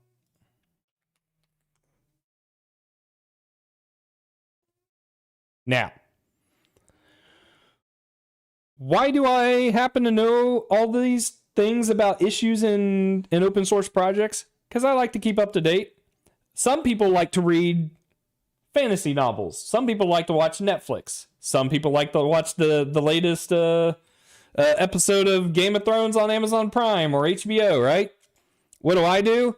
I like to browse issues in repos and see what people are working on, see what's coming up next, because I'm always excited about what people are coming up with. But there are Rust libraries. I personally have used a Rust library now in a C++ project professionally, and I ended up writing a custom VC package port file that automatically runs cargo to pull in this dependency, build it, and then provide me a way to find it via CMake so I can link it into my C++ project. So that's like that's where I think we will start to see some back and forth between Rust and C++ with these package managers, is because all of these libraries are useful libraries. There are some useful libraries being written in Rust that we can link against these other projects. So they are talking about it. Now, I think they are discovering there are some difficulties, but it looks like they have some tickets out there that need to get resolved first. But as of October of last year, April of this year, it was mentioned. Fixes, compilation, STLs used. But, like, people want it. So you're not the only one. So if and or when they make that happen, then it won't be long before we can just, in a C or C++ project, come in here and list a Rust library to use with our project, which I think would be really cool.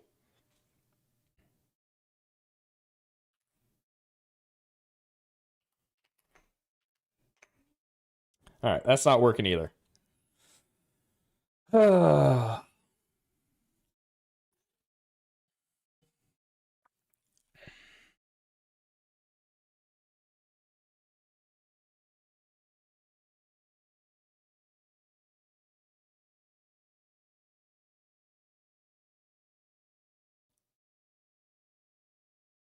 Oh, enable required add-ons.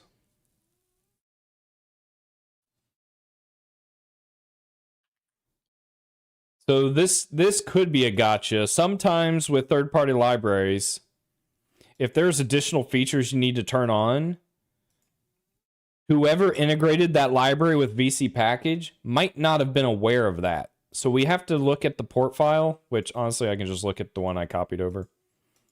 We have to see if that's getting configured or not.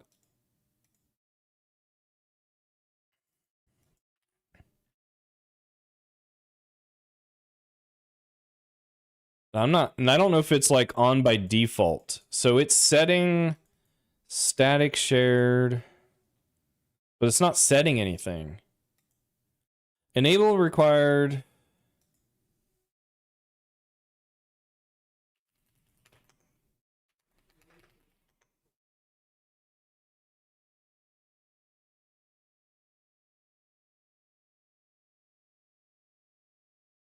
For Rust libs, could you bootstrap a translation layer that auto-generates Thunks or else mangled functions at the final time.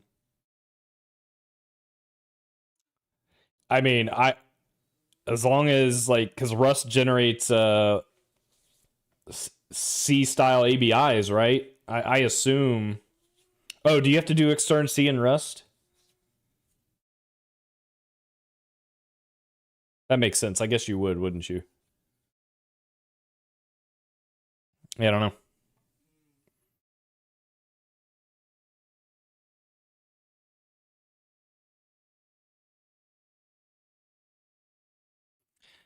If you have a project you'd like to share, they have a Discord. Maybe I'll have to like pop in there and start asking them questions. Flecs Hub is a collection of repositories. I've looked at these. There's not a lot of detail in them. Language bindings. There's no instructions for building Flecs.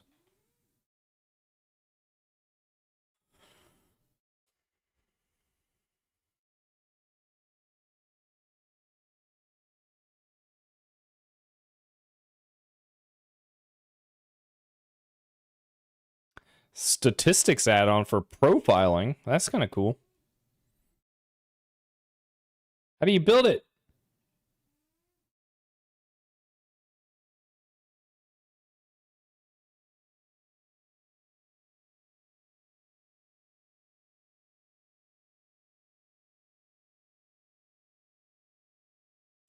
Okay, yeah, that doesn't surprise me.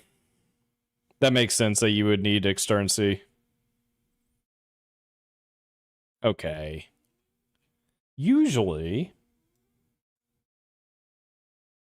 there's instructions on how to like build these things. My God, ooh, we have a presets. We can read the presets.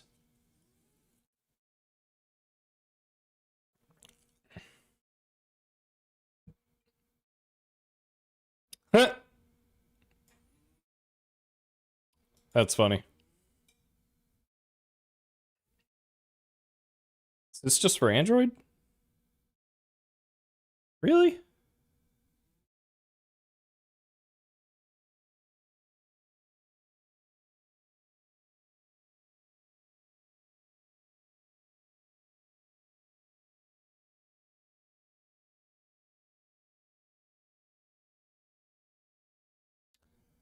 All right, what am I looking for? This is saying ensure that both Flex Meta and Flex Script add-ons are active in your build setup.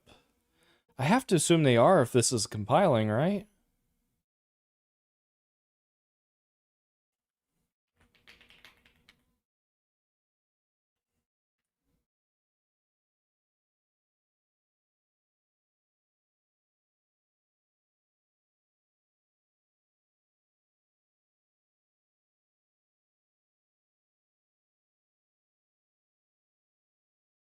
Add-ons.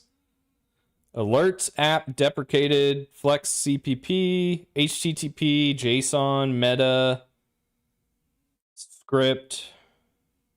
I have to assume that means we have it. How about using Zig to build dependencies? I've thought about that. I've tried to get Zig integrated or like using Zig instead of CMake and integrating it with VC package. The one limitation I was running into was the compile commands.json, which I don't even remember who needed it. Certain tools need compile commands. The LSP needs the compile commands.json file.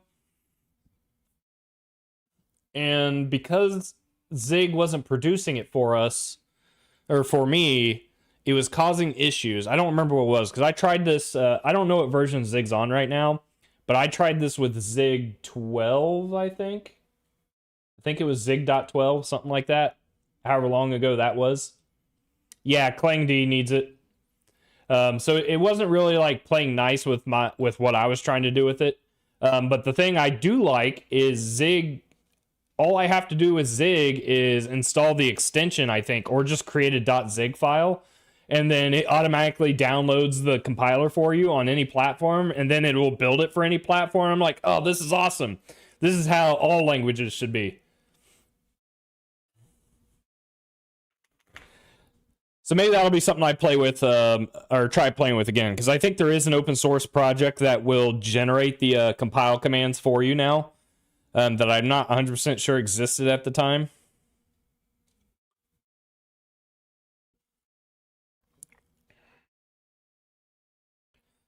Okay, so this should work, but I might just literally be doing this wrong. Does run make it run in a loop? Or does it make it execute? Ooh. Oh, you guys don't see it. Sweet. Nothing happened. Don't worry about it.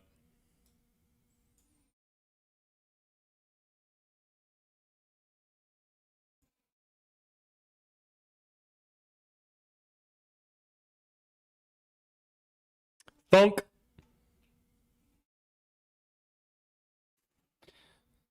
Script init. Script update failed with an assertion. The code is null. Current zig is 0.16. Okay, that makes sense.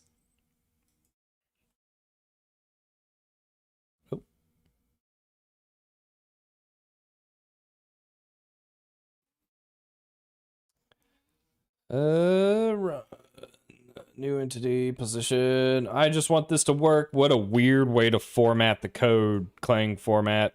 That is so weird. Why would you do that? Wait. Okay,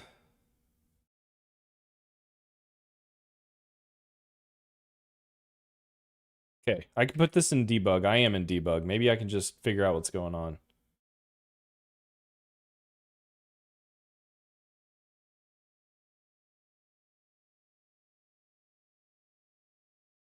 Or not. What in tarnations? Debug.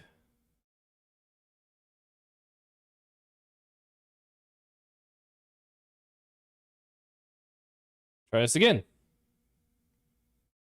Okay, so we got here. That's good. We step over, step over, step over. Oh, is the run? Oh, I see. Okay, hang on. I see what's going on.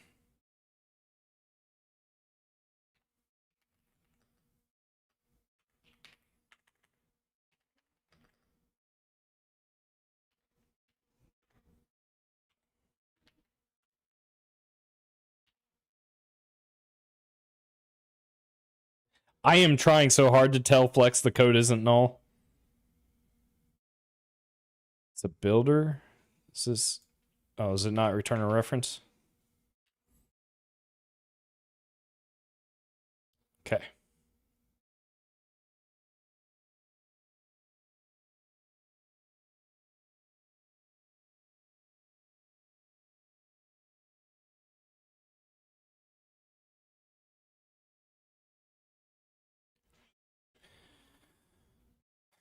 Okay, so script init.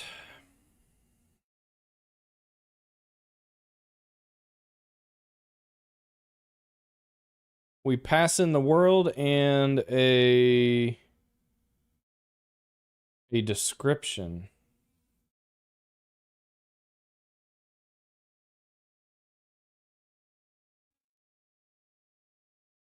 And that description has no code. And that's probably why it's failing. So what? So I'm using the API wrong. Yeah, that's where it fails. Okay. So how do we give the code a description?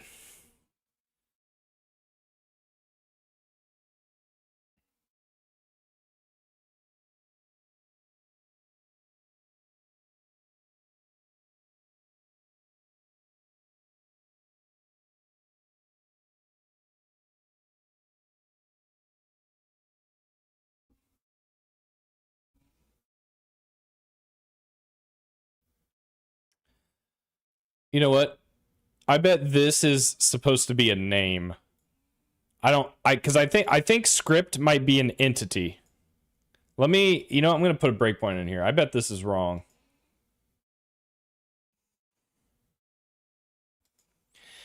I'll look up the examples again. You might be right. It's just the examples weren't showing. Yeah, this is just a name. It's not the actual script. It returns a script builder type. And the problem is, because I'm using CPP modules right now, I'm not getting some good code completion, so I don't know what I can and can't do. The other option I have here, let's see if I have it actually. I don't have Visual Studio set up. Okay.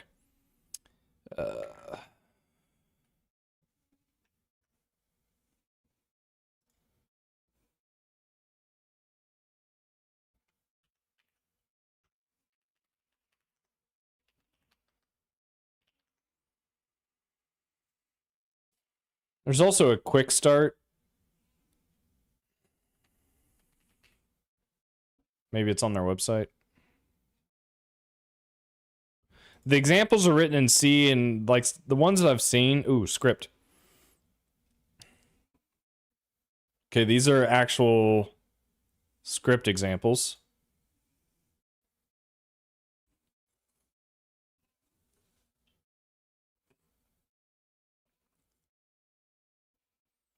So script run file.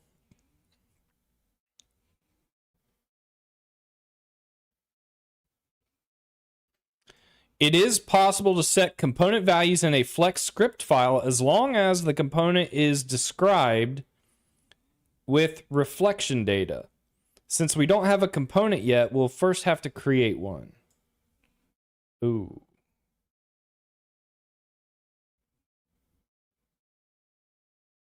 Ooh, you can do enums.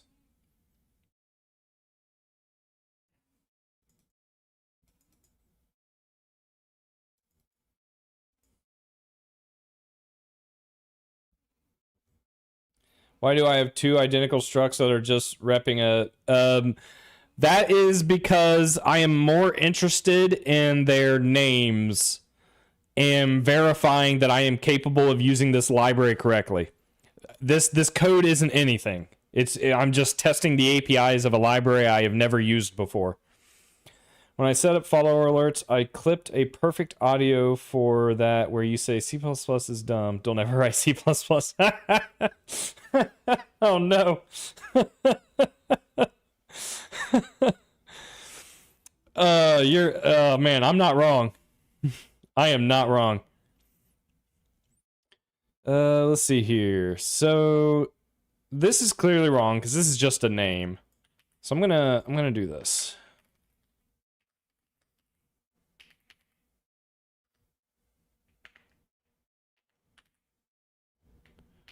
Okay, so this is our actual script.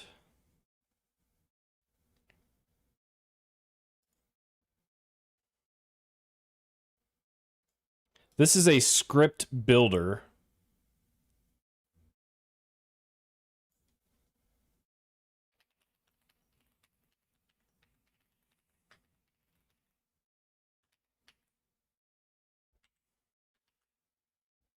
Oh. Is that a real thing? Ah, of course it's not.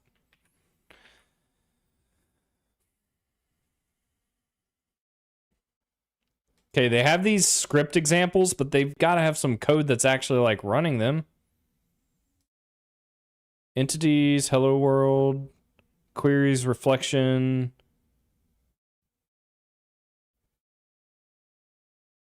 Bitmask enum, JSON. Ooh, JSON. Custom serializer. Oh, they've got a ton of examples. Holy crap. Serialized string, vector optional, opaque types. Serialize and deserialize the world. How do you load a script? Scripts? Sorry. Scripts. I did that.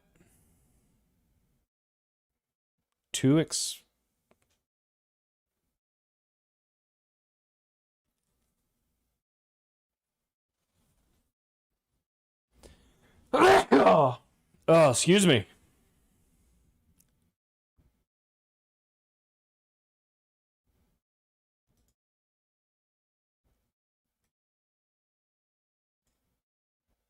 Okay, so it's said to call run.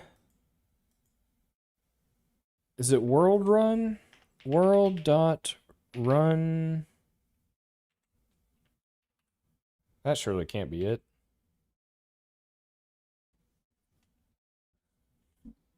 How's it going? This is getting annoying. You know what? I'm about to swap over to Linux because maybe the LSP will work on Linux. I don't know what's going on here.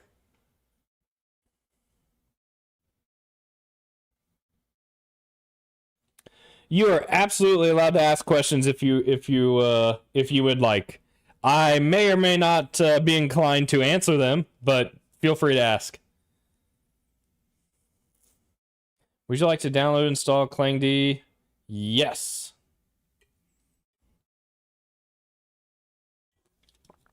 Yeah, I might be able to help you with that. What's up?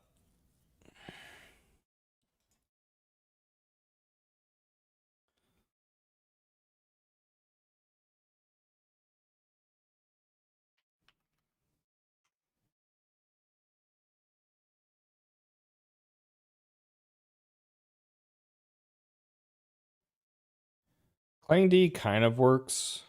The problem with modules is they have to be built into these module files for tools to know they exist.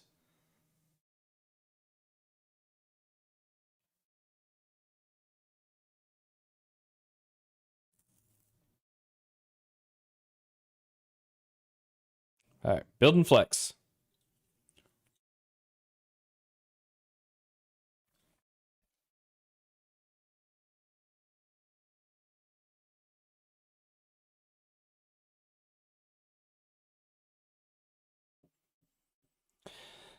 Yeah.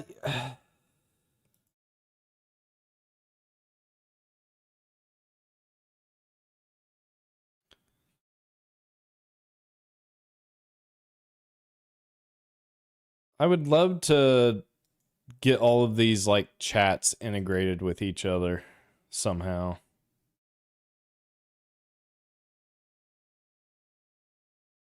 I have no idea what the song is. The song is by Powerwolf. Wake Up the Wicked. Sinners of the Seven Seas. Some kind of epic song, that's for sure.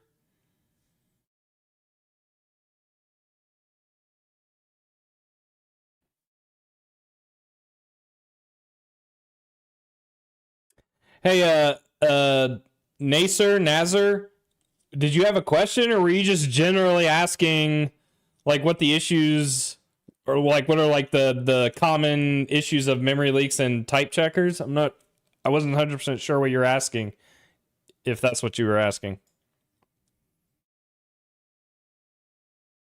or I'm not quite sure what you're trying to ask.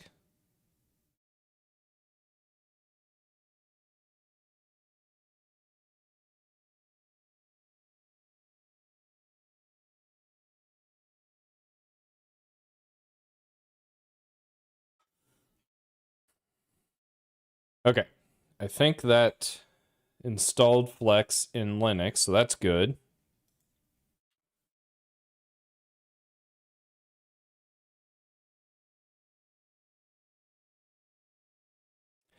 I have not seen a video about C++ being the worst language, but I also don't live under a rock. I am aware of what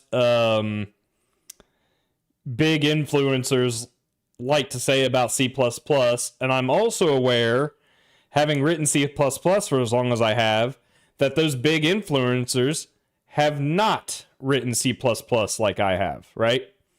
So yeah, you also got to keep in mind, C++ is very, very popular. Now, a lot of people might not like it, but that doesn't mean it isn't being used. It is everywhere. And it's not going away anytime soon. But because it's so popular, it is a massive target for people talking about it and all the things that suck about it, right? And sometimes I agree. There are things about C++ that just downright suck. But you don't have to use those things, right? And I think the talk about memory safety when it comes to C++, I think is a little overblown at this point. At least in my field and around what I've seen, it hasn't really been that big a deal because most people are using somewhat modern C++ and tools. So like I haven't written any like memory issues in over a decade because there are tools that catch a lot of that for you, right? Those aren't the types of bugs that I come across anymore.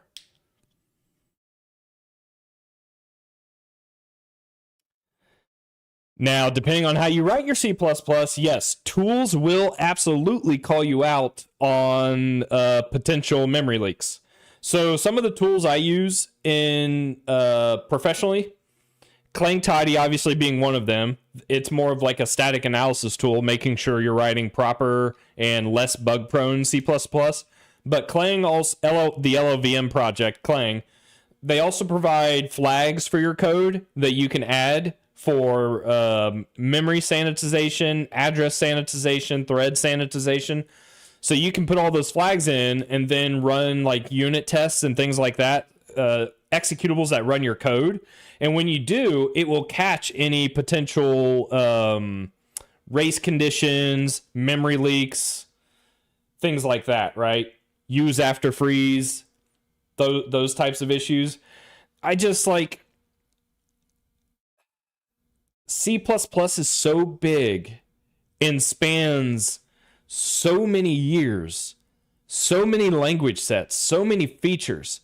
So the vocal minority that, you know, like the squeaky wheel gets the grease kind of thing, like the vocal minority is what you're going to hear about. You're going to hear about those who complain about not modern C++ or C++ that isn't being updated. And I have seen code bases like that, right? Like they exist out there and they scare the hell out of me.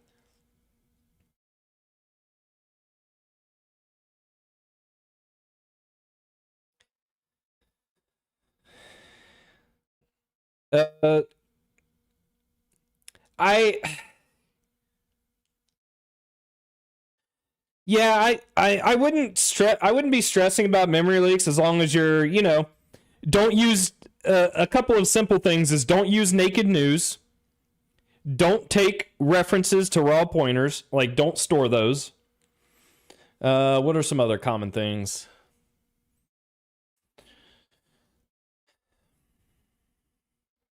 I think those are the big ones. Like some of the harder to find bugs will be things like that, right? Where you take a you store a raw pointer or reference or iterator to some data structure somewhere else that like owns the memory, and you don't necessarily know when that memory will be deallocated or freed or moved around, and so you still keep track of an old reference. So I would avoid writing code like that if you can, or having some kind of code in place that will handle automatically adjusting that reference when things change on you. Hello, Mr. Greenbox HTML C++. Hello, how's it going?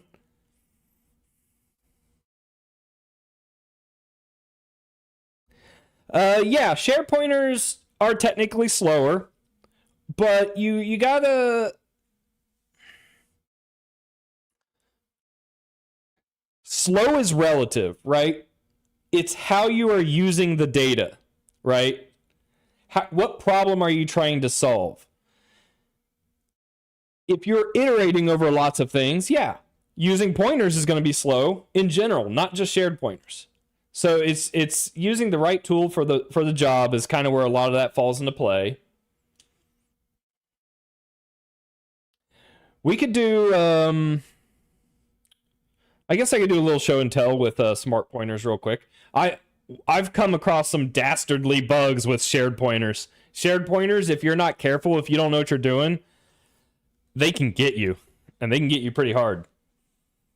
Let's what should I do? What should I do? I could put this on pause. I'm not making any progress on this. Not as much as I wanted to. I might just have to sit and tinker with this later.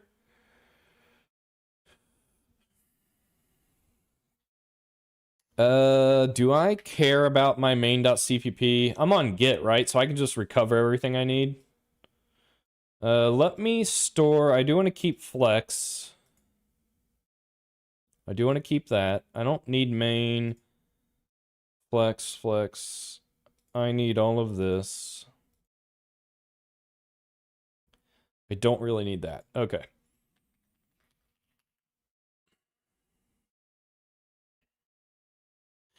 Yeah, let's play around with smart pointers and maybe a little bit of iterator performance. These are things that like I like to do, especially when I'm learning something. It just helps like put some ideas into my head about how things work. So I'm just gonna nuke main.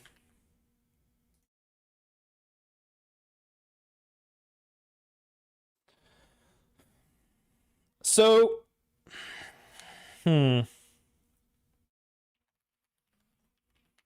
we want memory, we want vector, we want chrono, we want print. What else were we talking about? We might want functional.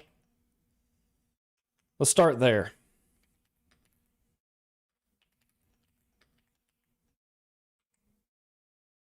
Pretty simple main, except I don't want that. Okay, so from the perspective of, I think you were talking about, what were you talking about? Were you talking about games?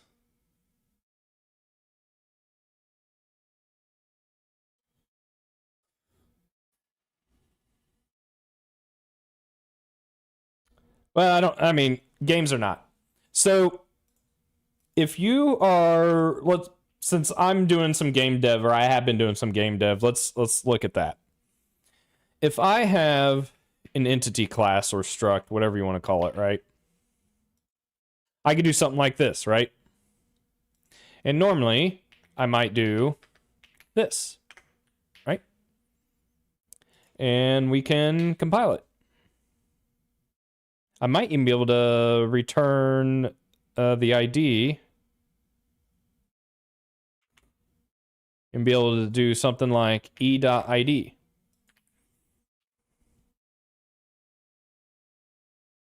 But I have a bug, and C++ called it out for me.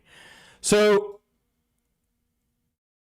this is something that annoys me when it comes to your YouTube or TikTok influencers talking about C++. It's easy to shoot yourself in the foot, right? It's easy to make mistakes. It's easy to have uninitialized memory and have bugs. Yet, as you guys just witnessed, my compiler calls it out. Now, I will say, it calls it out because I set up my compiler to catch these types of errors for me. So when you are dealing with people talking about how bad it is to write C++ and how easy it is to write bug-prone code, I mean, come on. You got to use your compiler flags. Now, newer languages, they probably are a lot more strict by default. Okay, that's fair. Totally fair. But if you know C++, if you've written C++, then you know to turn these compiler flags on to catch these types of errors. That way you're not getting away with accidentally uninitializing your values, right? So I need to initialize E. Cool. So if I run this, actually I don't think it's going to show the error code, so let's print it.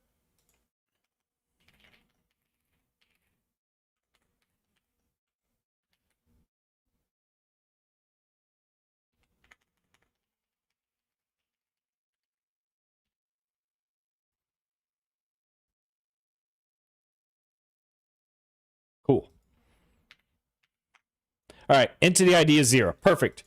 So I made use of my compiler just like something like Rust would do to catch compile errors, right? And even C will catch things like this.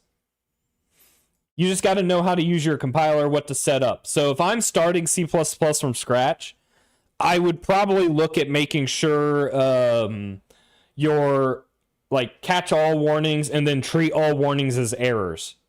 That's what I would do. That is what I do. And that's why you'll see in my CMake presets for all of this,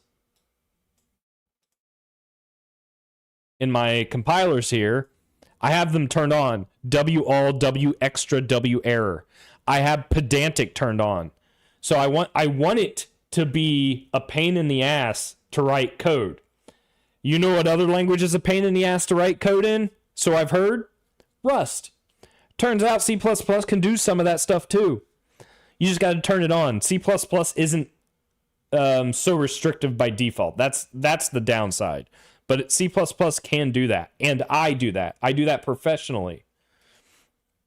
All right. I heard mention shared pointer can be slow. It can be slow. It has atomic reference counting. Shared pointer is thread safe, so you can have copies of these pointers on multiple threads. And in order to perform those copies and do that reference counting, you got to have thread safe incrementation. So that's where your atomic references are coming from. But like I said, it depends how you use it. So let's set up a little micro benchmark here. And as we all know, if you are going to profile, you never profile in debug. We all know that, right? Right?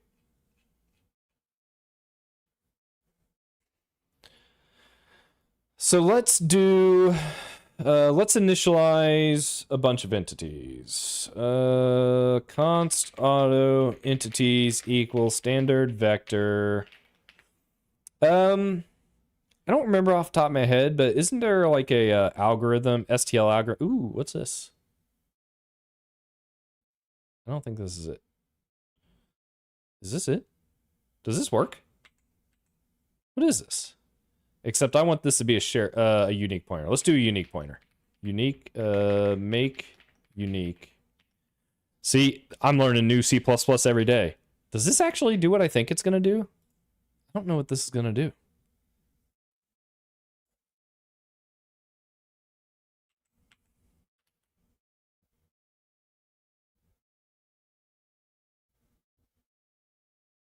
This is voodoo to me. I've never written code like this. Does this? I am curious if this actually does what I think it's going to do. It's going to initialize with I. Ah, okay. That would have been too hopeful. AI is going a little crazy.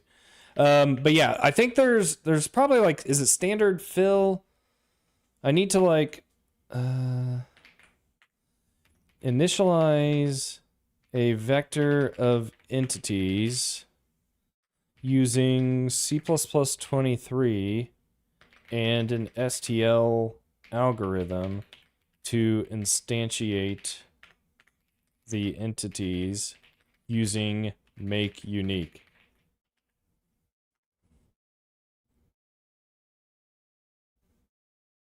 Generate. I knew there was a function. I think generate is correct. Why am I doing this? Just because it's fun. Ooh.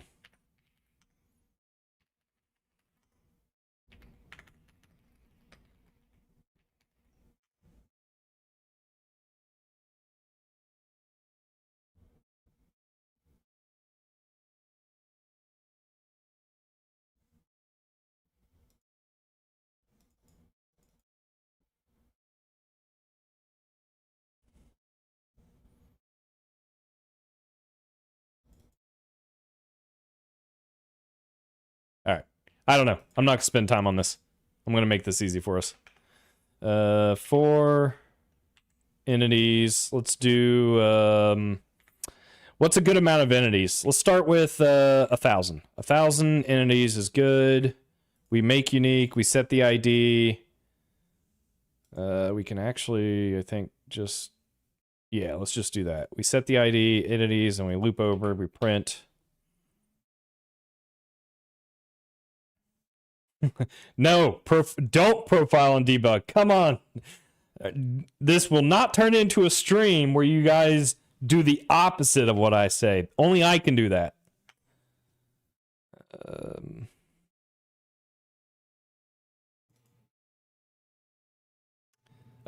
I'm doing in release now. Okay, cool. We have 1,000 entities, so that's working. We don't need to worry about that anymore. So let's give the entity some kind of operation.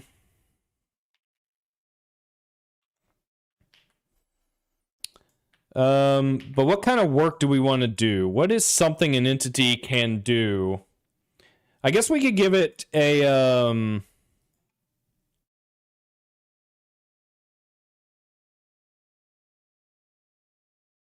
let's do a position or acceleration. What is it? Velocity and position. Let's do that. So we're gonna give it, and we'll make it simple. We will keep it. We can do floats. So we'll do position X, position Y, float velocity X, float velocity.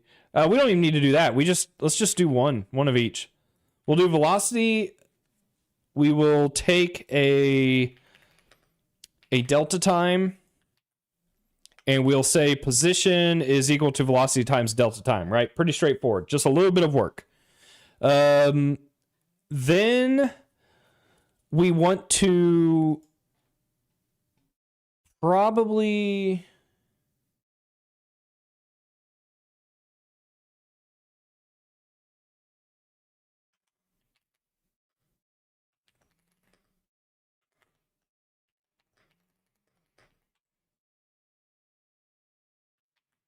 Oh, that's a good point.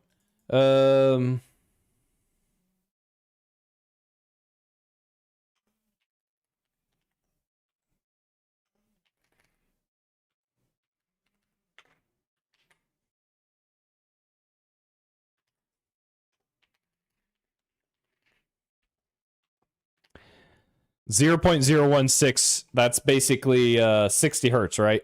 Let's make it simpler. We'll do 100 hertz.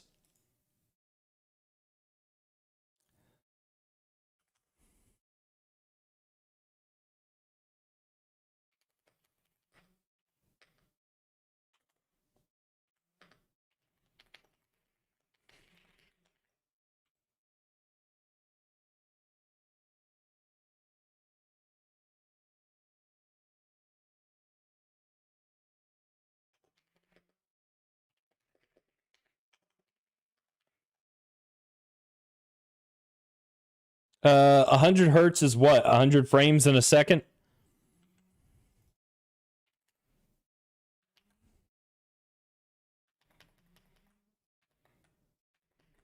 So we'll run 1 second of simulation here.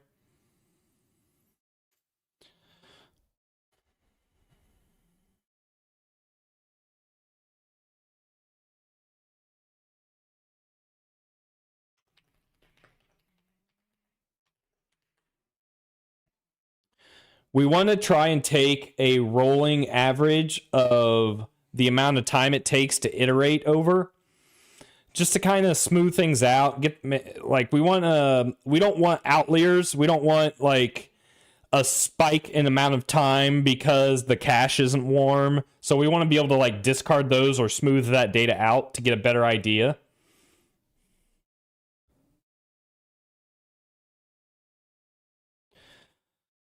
So we're gonna actually don't need that anymore. So we're gonna start the clock, but we want to, in fact, I think we're just gonna initialize it. Time point. We'll actually start the clock here, because we want to get like an average amount of time.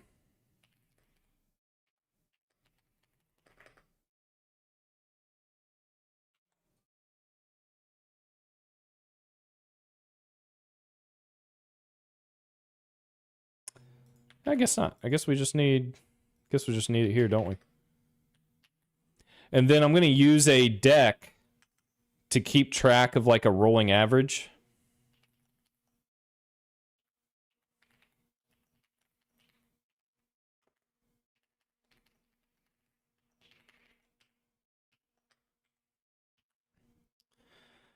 So once we have the elapsed time, we'll push it back. So let's do 1,000 frames. So that should be 10 seconds of simulation.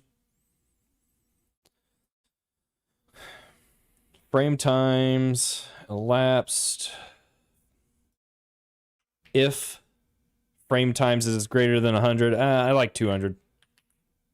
So that way we're just keeping a rolling average of, or a rolling collection of frame times. So then once this finishes running,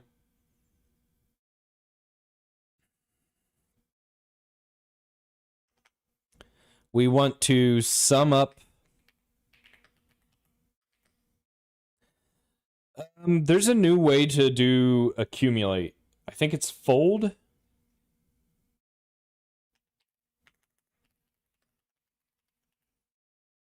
I haven't used this too much. It's like fold left, standard, ranges, fold left.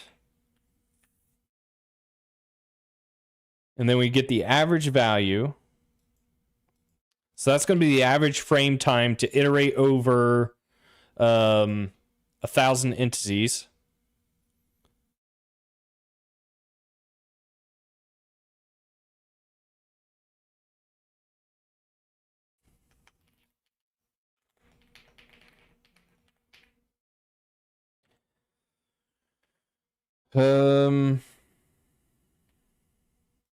This should be 1.0f divided by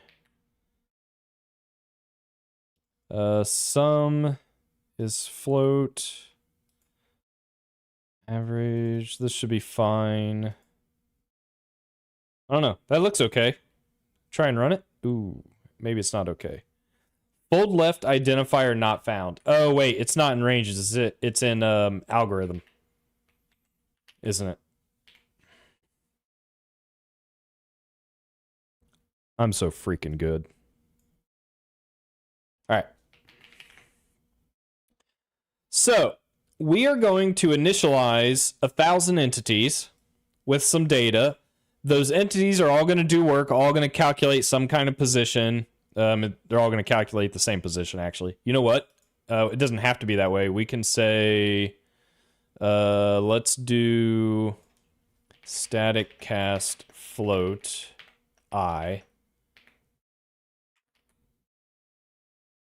So now they will all have different positions by the end of this. But they're all going to do a little bit of work. And we are running in release because you do not profile and debug. And let's see what happens. Woo! That ran fast. Oh, did I screw something up? No, I don't think it did. The output's just wrong. This should be hertz. Frame time, frame rate. And we are capturing the time as, let me make sure I'm doing that right. We are capturing the time as seconds. Yep, that looks good. Yeah, I mean, this is going to be really fast. We're not doing a lot of work. Let's see here. Yeah, I think if we want this in milliseconds, we don't write code like this anymore.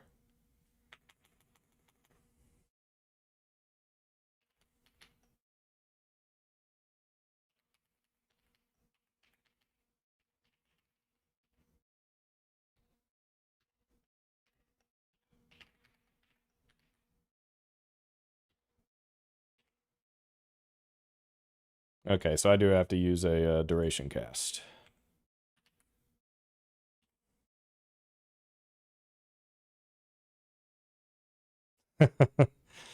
You're killing me, guys. You're taking away the wrong lessons. Yeah, so this is running at 2.7 million hertz to iterate over 1,000 unique pointer entities. So we're gonna have to update or increase our numbers. So let's change this to nanoseconds or microseconds. Microseconds.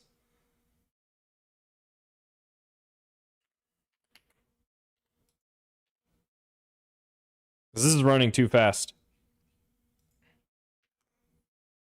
0 microseconds. Okay, now I'm...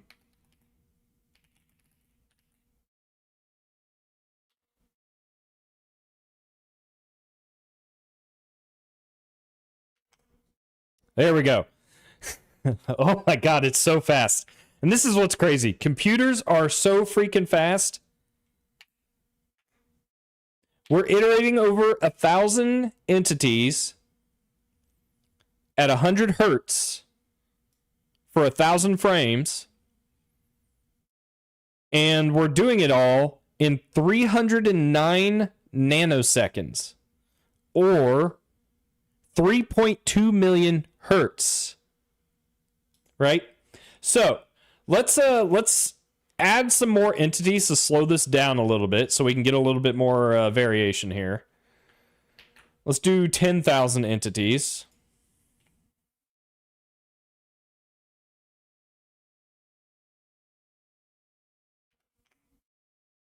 Okay, so now we're at 3,700 nanoseconds. Now we're getting somewhere. So I'm going to put this back to microseconds. Wait, what? There's no way. Wait. I was going to say. Yeah, we're not doing that. That's crazy. It's trying to use is that Unicode?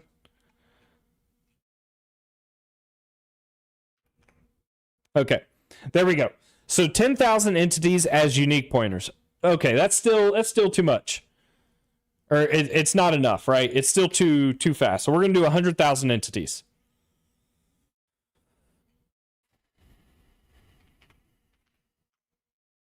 There we go. All right. So we can iterate. Now, obviously, we're not really doing any work.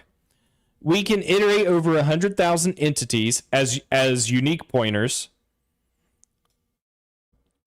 doing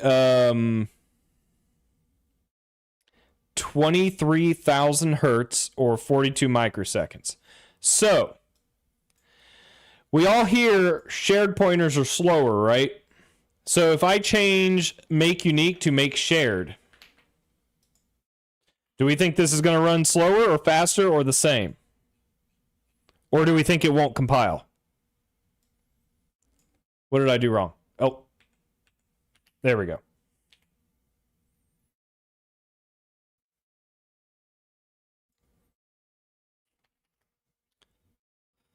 What do we think?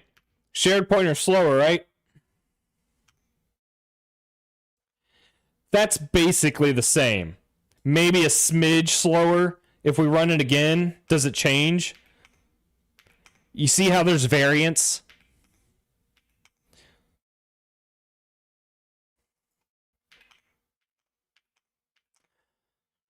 So it's very similar, right? Because you got to remember, I screwed up my... How did I screw up my window? How do I undo this? What in tarnations?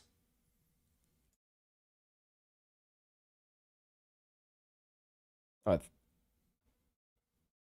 this is killing me. I want this back over here. I screwed something up. There, collapse. I don't know. So, well, weak pointer is a little different, right? Because a weak pointer, you're going to have to lock it. So that's going to be a copy.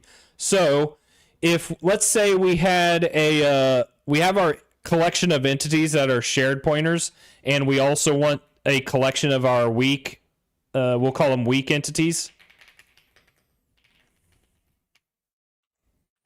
And we'll go ahead and take a reference to those as well. So then during this iteration, we're not iterating over entities, we're iterating over weak entities.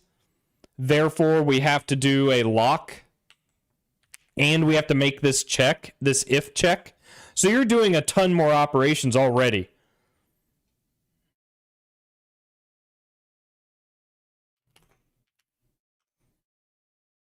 And yeah, I would say that is about 10 times slower.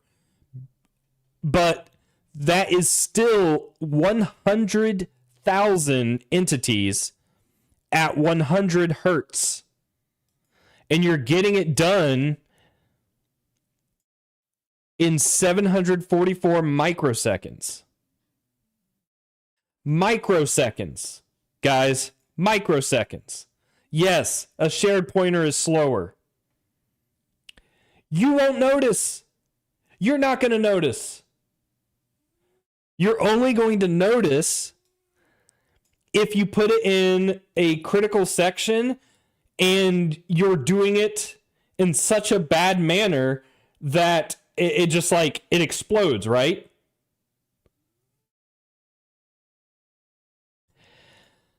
One individual copy or lock in one section of your code.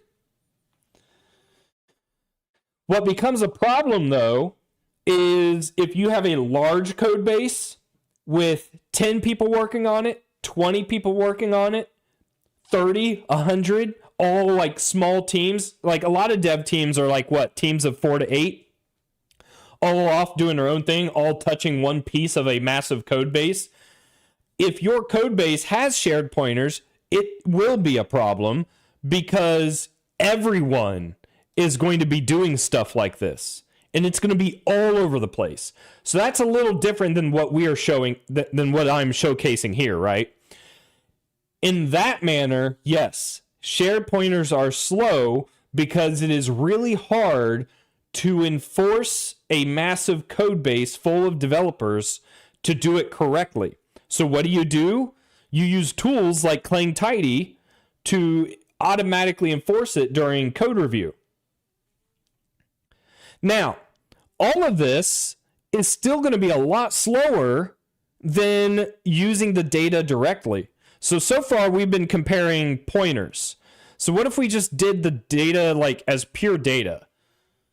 So if I did like data entities, and we initialize these as well.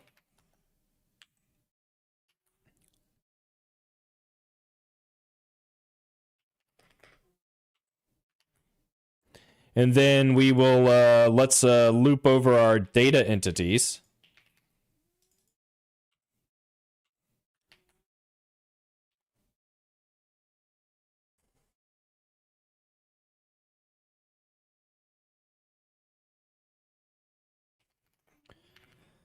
How fast do we think iterating over a cache coherent collection of data that is approximately what, 4, 8, 12 bytes times 100,000? So 1.2, what is that? 1.2 megabytes, something like that. Does that fit in a cache? Ooh. 20 microseconds, so twice as fast as unique pointers. Well, it turns out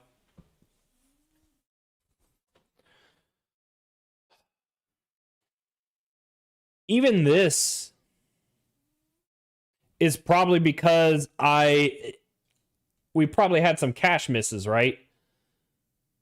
Let's say I get rid of the ID. If I got rid of the ID here, so now instead of 1.2 megabytes, I'm 800 kilobytes.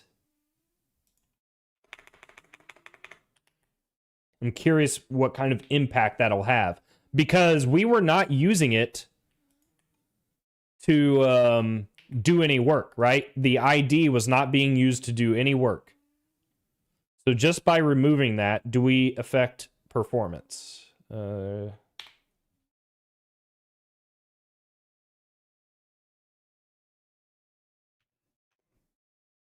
really. So that probably means we weren't really being affected by the cache at all. Which makes sense. I am... oh. Oh, I got to show you guys something.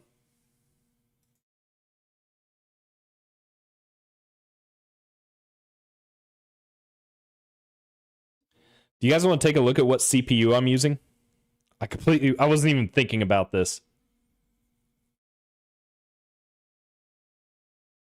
I have 1.2 megabytes of L1 cache. I have 128 megabytes of L3 cache. I'm on a Ryzen 9950 X3D. I basically have the CPU to use for cache efficiency. So this might be a poor example of cache performance coming from me, because my CPU is designed to basically run your entire program inside cache. But if there were going to be cache misses, then you might see these numbers get affected by the size of your data structure, right? But you got to remember, even if I was iterating a bunch of pointers,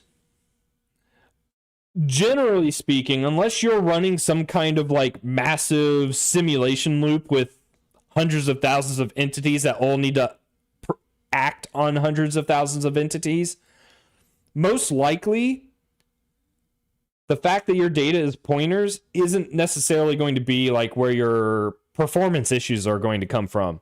From the perspective of a game, almost always it's going to be your graphics, right? Your graphics, like transferring the data from your CPU to the GPU, that's typically going to be your slowest operations.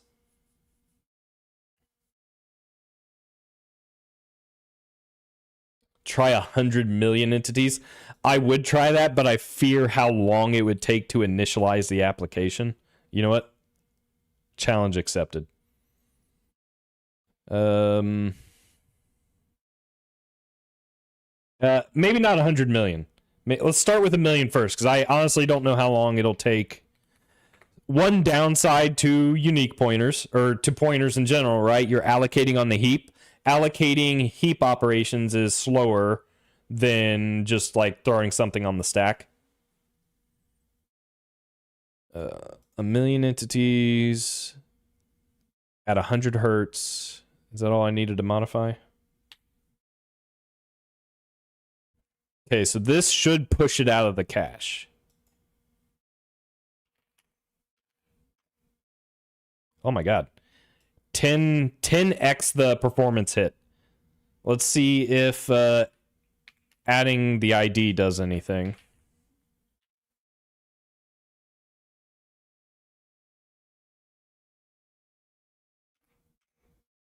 Not really. Well,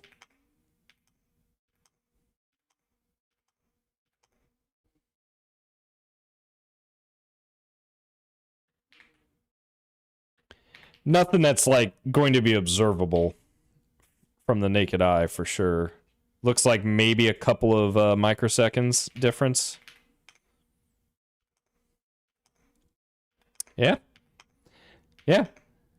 We saved ourselves about what, 10 microseconds of performance by removing the ID. So just from the perspective of how much memory your entity takes up. Not so like it's this is why premature optimization is always talked about, because compilers are really good at getting your code correct. So I never stress when it comes to writing code. I try not to stress too much about making pure decisions based on performance alone, because sometimes having a well-written API helps productivity and maintainability of your code base compared to really ugly super high performant code, right? It all depends on your use case. Oh, apologies. It's a million times 12 bytes, so 12 megabytes is what we're looking at right now. Honestly, not even that, because I'm also allocating the other pointers. Now, how does this? What about the pointers, right? So with pure data in a vector, we're looking at about 200 microseconds. If we swap back over to our, let's say our, oh, I got rid of the unique pointers. Hang on. Let's do unique pointers. Auto unique entities.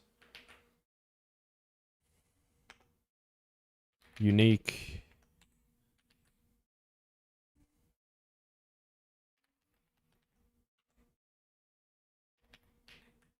All right, so if we swap back over to our pointers, so now we have a million pointers.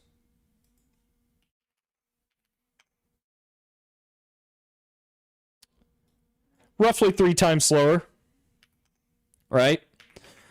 So now we're getting into the realm of, okay, there might be something here. And you also got to remember, in like a game where you're doing all of these iterations, you're not just iterating over like one type of data.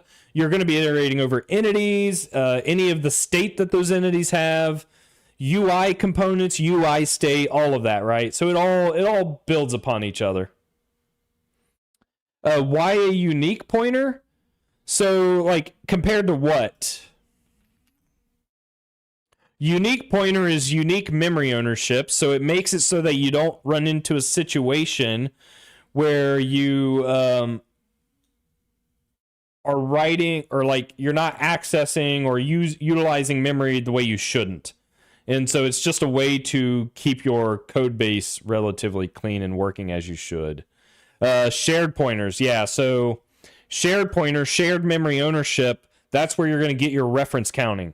So let's swap back over to shared. Are we allocating shared anymore?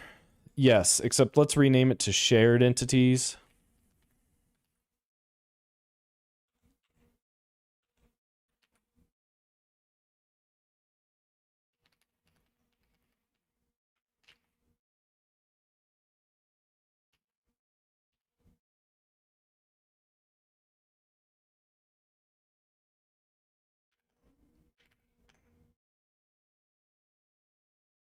Woo! Now we're getting somewhere. This is starting to feel a little slower. So it was 2,000 microseconds to iterate over shared entities versus unique entities.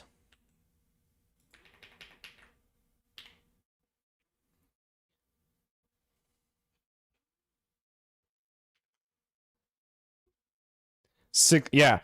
So you are, I don't know if I know how to explain that, because I honestly wouldn't expect there to be that much of a difference, because I'm not taking a copy of the shared entities. But shared pointers has atomic reference counting. So anytime you copy, you are doing that atomic reference count. So from that perspective, there can be a performance degradation if you are iterating a ton of items. The other issue you run into with shared pointers is just abuse. Shared pointer abuse. Ooh, I like... I can't do a const reference because we are modifying internal state, so that will not work.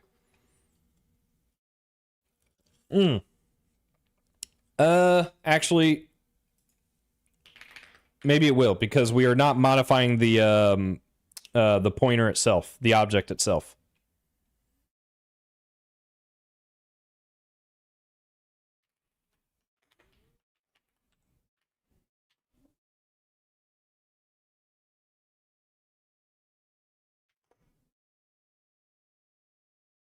Yeah, I'm. Oh, you know what's happening? I think I know what's happening. Watch this. Watch this. I actually think I know what's happening. If I reduce this down to 100,000 entities, I bet the distance, the delta between the two, is going to be similar. Or we're going to find out where it's similar. Okay. So for shared pointers, we are at 44 microseconds, right? So if I keep running this, we're roughly around 43, 44. If we do swap back to unique pointers, I don't know why I keep doing this to myself. I should just code this so that we can see all of it at the same time. I should probably do that. But let's look at this. This might be a good interview question. I mean, we're still off by about 10 microseconds, but it's not 10x the performance degradation, right? And it's the same reason. So here's the interview question for you, chat. Why is it that shared pointer and unique pointer are similar in iteration performance when we have fewer entities, but when the amount of entities grows, we're at 3 microseconds, then the performance degradation seems to grow logarithmic with it. And it's not like linear. It's not 1-to-1. So what do you think is going on there? And here's a hint. We literally talked about this with this line right here. Yeah, they're basically the same when we only have 10,000. But when we have 1 million, we notice a significant difference. Ooh, no. Here's another hint. It has nothing to do with the reference count. Penny, you are right. And that's one thing I think everyone should take away from here. As a C++ developer, remember, the language hates you. And it will do anything in its power to make your life miserable. But when you conquer it, it feels so good. But seriously, guys, like what's going on here? We talked about this. So the cache, right? We need everything to fit in the cache. What is a unique pointer? But we have 1 million unique pointer entities versus 1 million unique or 1 million shared entities, right? What is a unique pointer? A unique pointer, like if I was writing my own unique pointer,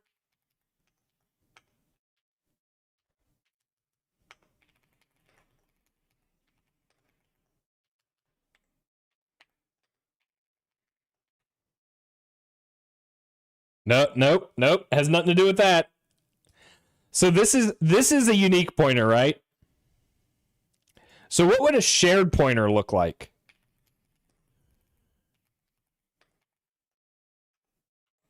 Ooh, is the autocomplete going to cheat and do it for me? It's not even like that. It's going to look something like...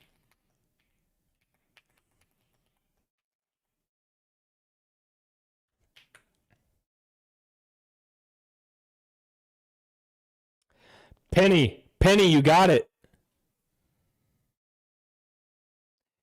Yes, Buffer. The shared pointer has more stuff under the hood. It's using up more memory. So while we are in the middle of iterating, we have to leave the cache. We have to jump from like what, L2 to L3, something like that. And so yeah, and you got to remember, we are testing all of this in a very tight loop. So we get to observe these differences in big, massive applications with millions of lines of code all over the place doing their own thing.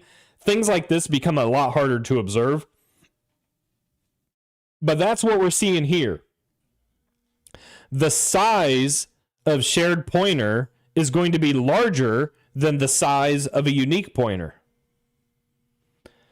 So that could be one con to using a shared pointer over a unique pointer if you needed to iterate over a million objects in one loop, right? Make sense? So when would you use a shared pointer? When would you use a unique pointer? Generally speaking, just do what you want. Especially if you're working on a small project, a shared pointer is really cool. If you're using these weak pointer references. So I talked earlier about not keeping a reference to raw pointers because they could become invalidated at some point. So a cool thing about weak pointers is it lets you know, because you have to lock it before you use it. And if the pointer it's referencing goes out of scope, then that lock will return null pointer.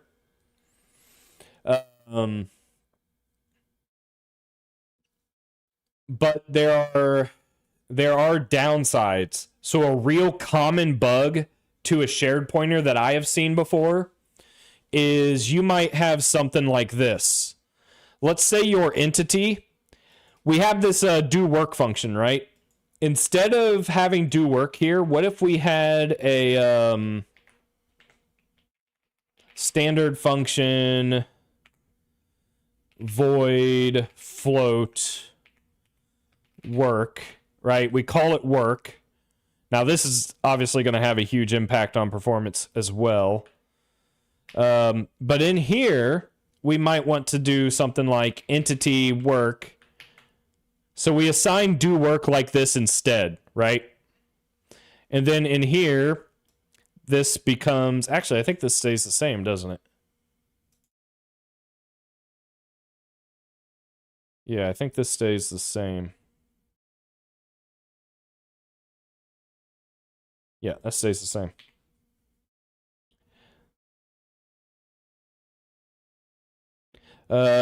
Except I'm only instantiating it for the shared entity right now, so let's only do that.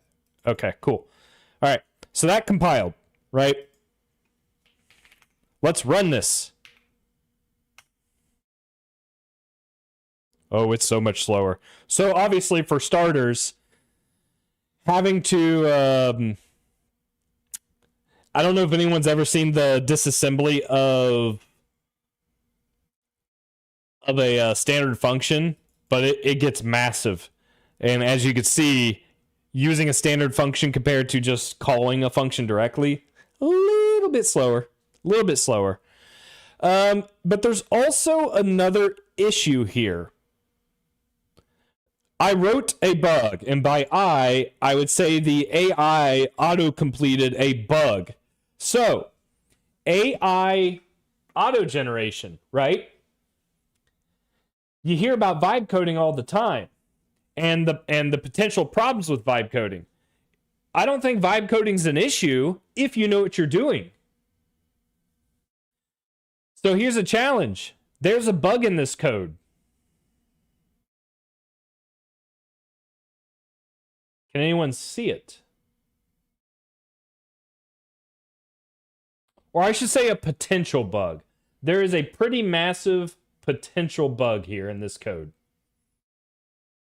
that was just added. Actually, you guys think on that a sec. I'm going to use the bathroom.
So the issue is this line right here.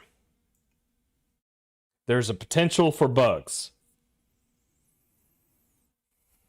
Entity is a shared pointer, right? So anytime you copy it, you increase the reference count. Only when the reference count goes to 0 does the shared pointer get destroyed. So anytime it leaves scope, it gets destroyed. If I copy the entity into this lambda, it has a reference count of, well, it increases the reference count by 1. So really, we get our first reference count here, and then we get a second reference count here, right, inside this lambda. So then, when we leave the scope of the for loop, our reference count goes down to 1. Ooh, but we missed one. Oh, we got lucky. No, we didn't. Yeah. Reference count 1 when we create the entity. Reference count 2 when we copy the entity into the lambda. Reference count 3 when we copy the entity into a vector. So then we leave scope, reference count 2. We exit the program, reference count 1, memory leak. Now, when this function gets destroyed, this should go away, so we really don't have a memory leak. But this is one of those things that is really hard to see. And the types of bugs I have seen with this, effectively, you end up in like this infinite loop where objects are never freed, because usually when you're using lambdas like this, you probably have some other objects that also have lambdas, and maybe you cross-reference, and you end up like keeping yourself alive.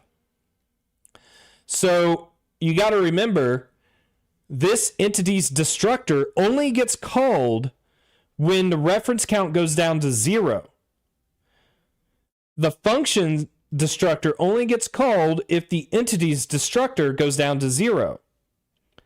But how can the entity go down to 0 if there's a copy of it being kept alive from itself? So let's, I am actually curious, but I would expect to not see a call to this destructor. And I'm not sure, I'm going to remove this move for now and see what happens. So we should see a ton of entity destroyed when we run this application. Oh, hi Trill, what are you doing? Entity destroyed. Okay, so that is behaving as expected. It's these types of things that I like to play around with to help myself understand as well, right? I wouldn't expect this destructor to have gotten... Oh, the vector owns the entities. So we didn't take a copy of the entity. This would be more if something else owned the entity and we took a reference of that. I don't think we memory leaked because we did hit. Oh, wait a minute. I'm guys, I'm dumb. We have like 4 different vectors of entities. Hang on. Let's comment some of these out.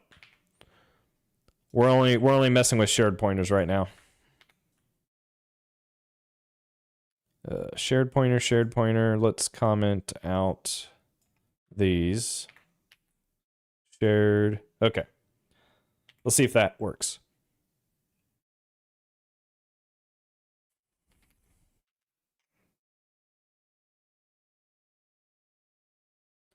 This does take a sec to run if I remember, because work is a lambda instead of a direct call.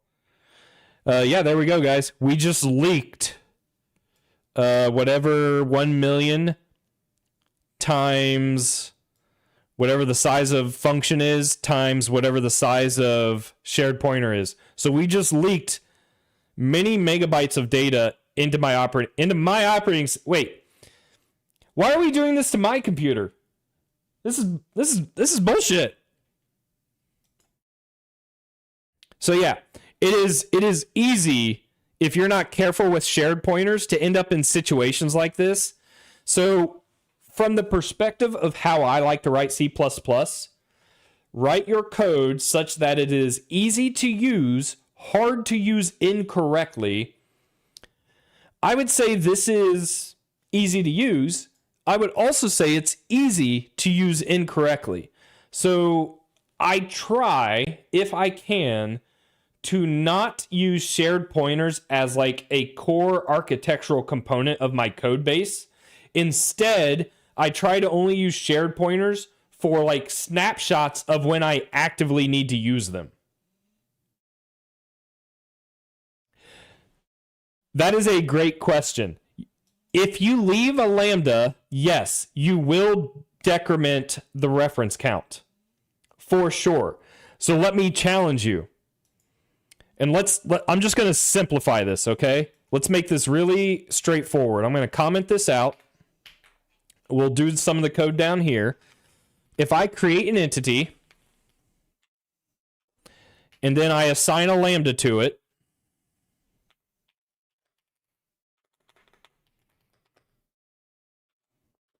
pretty straightforward, right?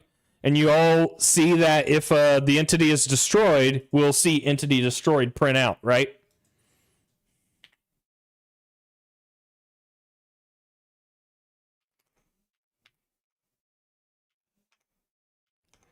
Memory leaked. Memory leaked. Memory leaked. You guys are doing this to my own computer. Memory leaked. You are causing me to leak all kinds of memory in my computer. So what's going on there? When this lambda goes out of scope, just like you rightfully said, it will decrement the reference count of entity. So then if that is true, and it is also true that when entity is destroyed, we will see entity destroyed printed, then what must be true? It must be true that this lambda is not going out of scope. Why? Ooh, this might be a really good interview question.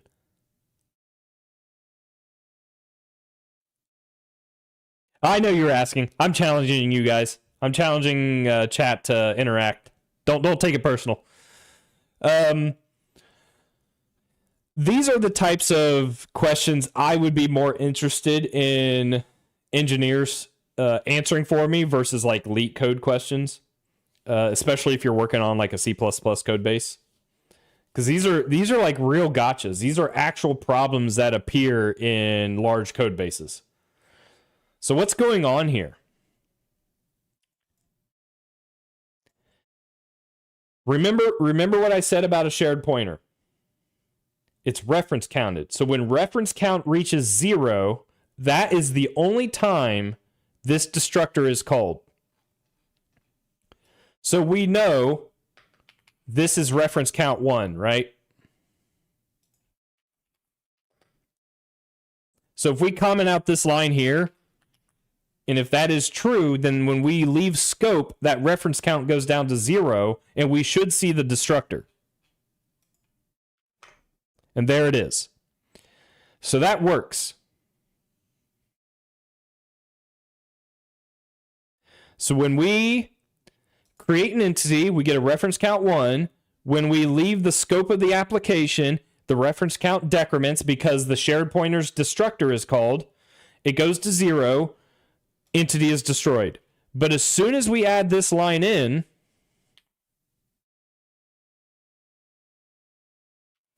memory leak. Memory leak. Memory. Look, guys, I wrote a program that leaks memory all over the place. Isn't this great? The lambda scope is assigned to work. Work is a standard function. So when standard function is destroyed, the lambda is destroyed. But wait a minute. When is standard function destroyed? When entity is destroyed. When is entity destroyed? when the reference count hits 0, right? 0. We copy entity into the lambda. That's a reference count 2. We have a reference count 2. Yes, you're onto something. Yes, if we don't copy the entity,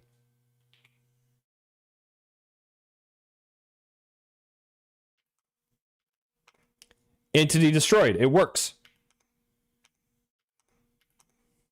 We're not leaking memory into my freaking computer, guys. This is bullshit. But if I take a copy, we leak. Yeah, yes. It's a circular dependency issue.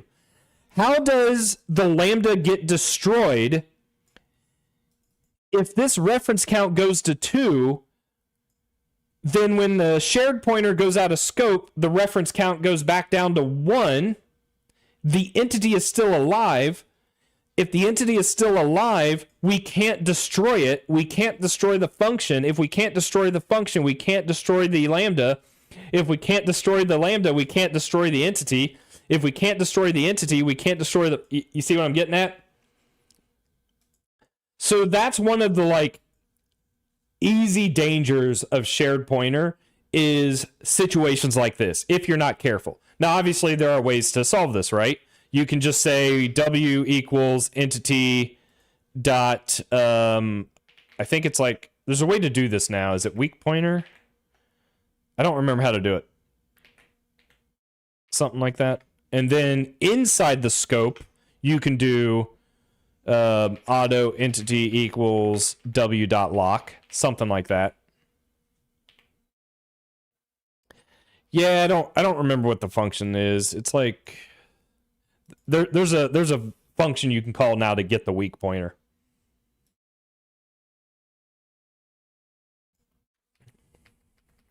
Well, no, this is C++. We're not manually freeing anything anymore. You just got to write your code better, right? So that's why, yeah, you take a reference if that's what you need, but with shared pointer, like any pointer, you really don't want to take a reference of it because it could go out of scope somewhere else. So with shared pointer, at least, you do have the option to use a weak pointer.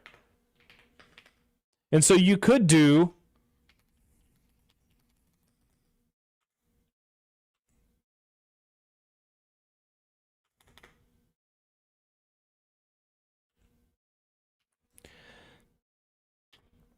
this is safer because now you don't keep yourself alive. You have a weak reference and you're no longer leaking memory.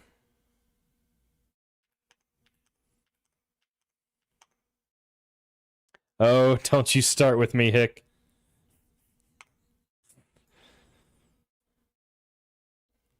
So yeah, that's a little bit of knowledge about shared pointers that got me in the past. This was a legitimate bug I used to have to fight all the time, and now I really don't like using shared pointers as much, only when I need them, which is typically in a shared context. So if I'm not using shared pointers, what am I doing? I'm using unique pointers. So now I'm doing unique pointer.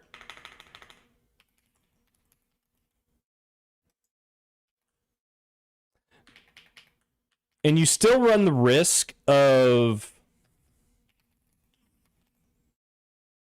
references, but at least here, you can't accidentally keep yourself alive. And as long as you are referencing yourself, you know this is a valid call, so you can just do this. So then the only time I'm actually doing a shared pointer is when I need to keep the pointer alive on multiple threads. And the cool thing with a unique pointer is you are allowed to move it into a shared reference.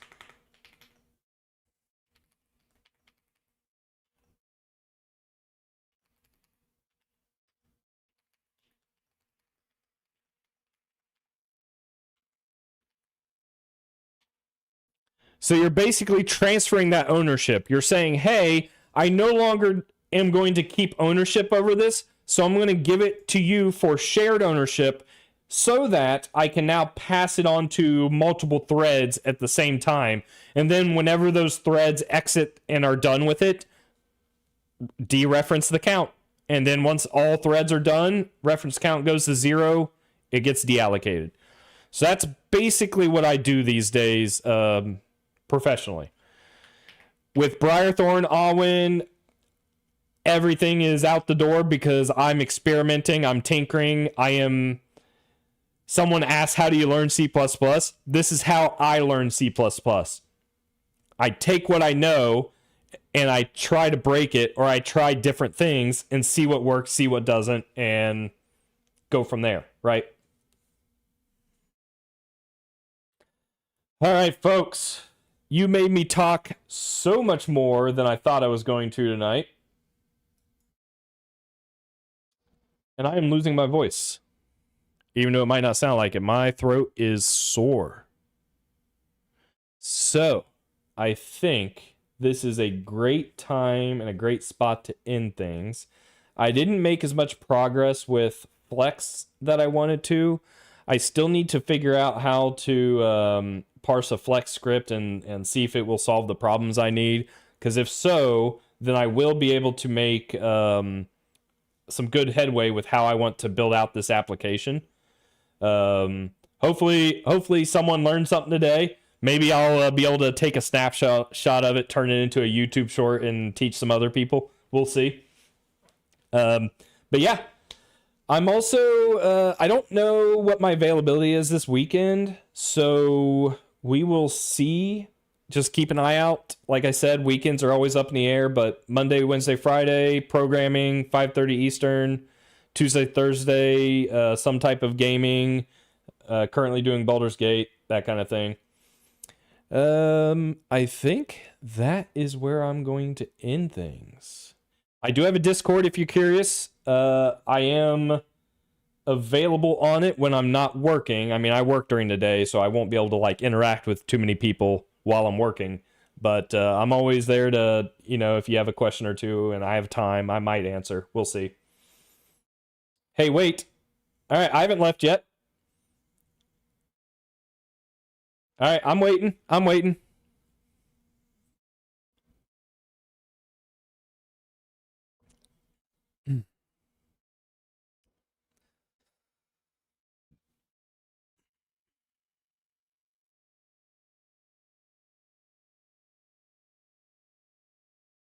Oh, I can't help you there. I'm not an Unreal Engine person.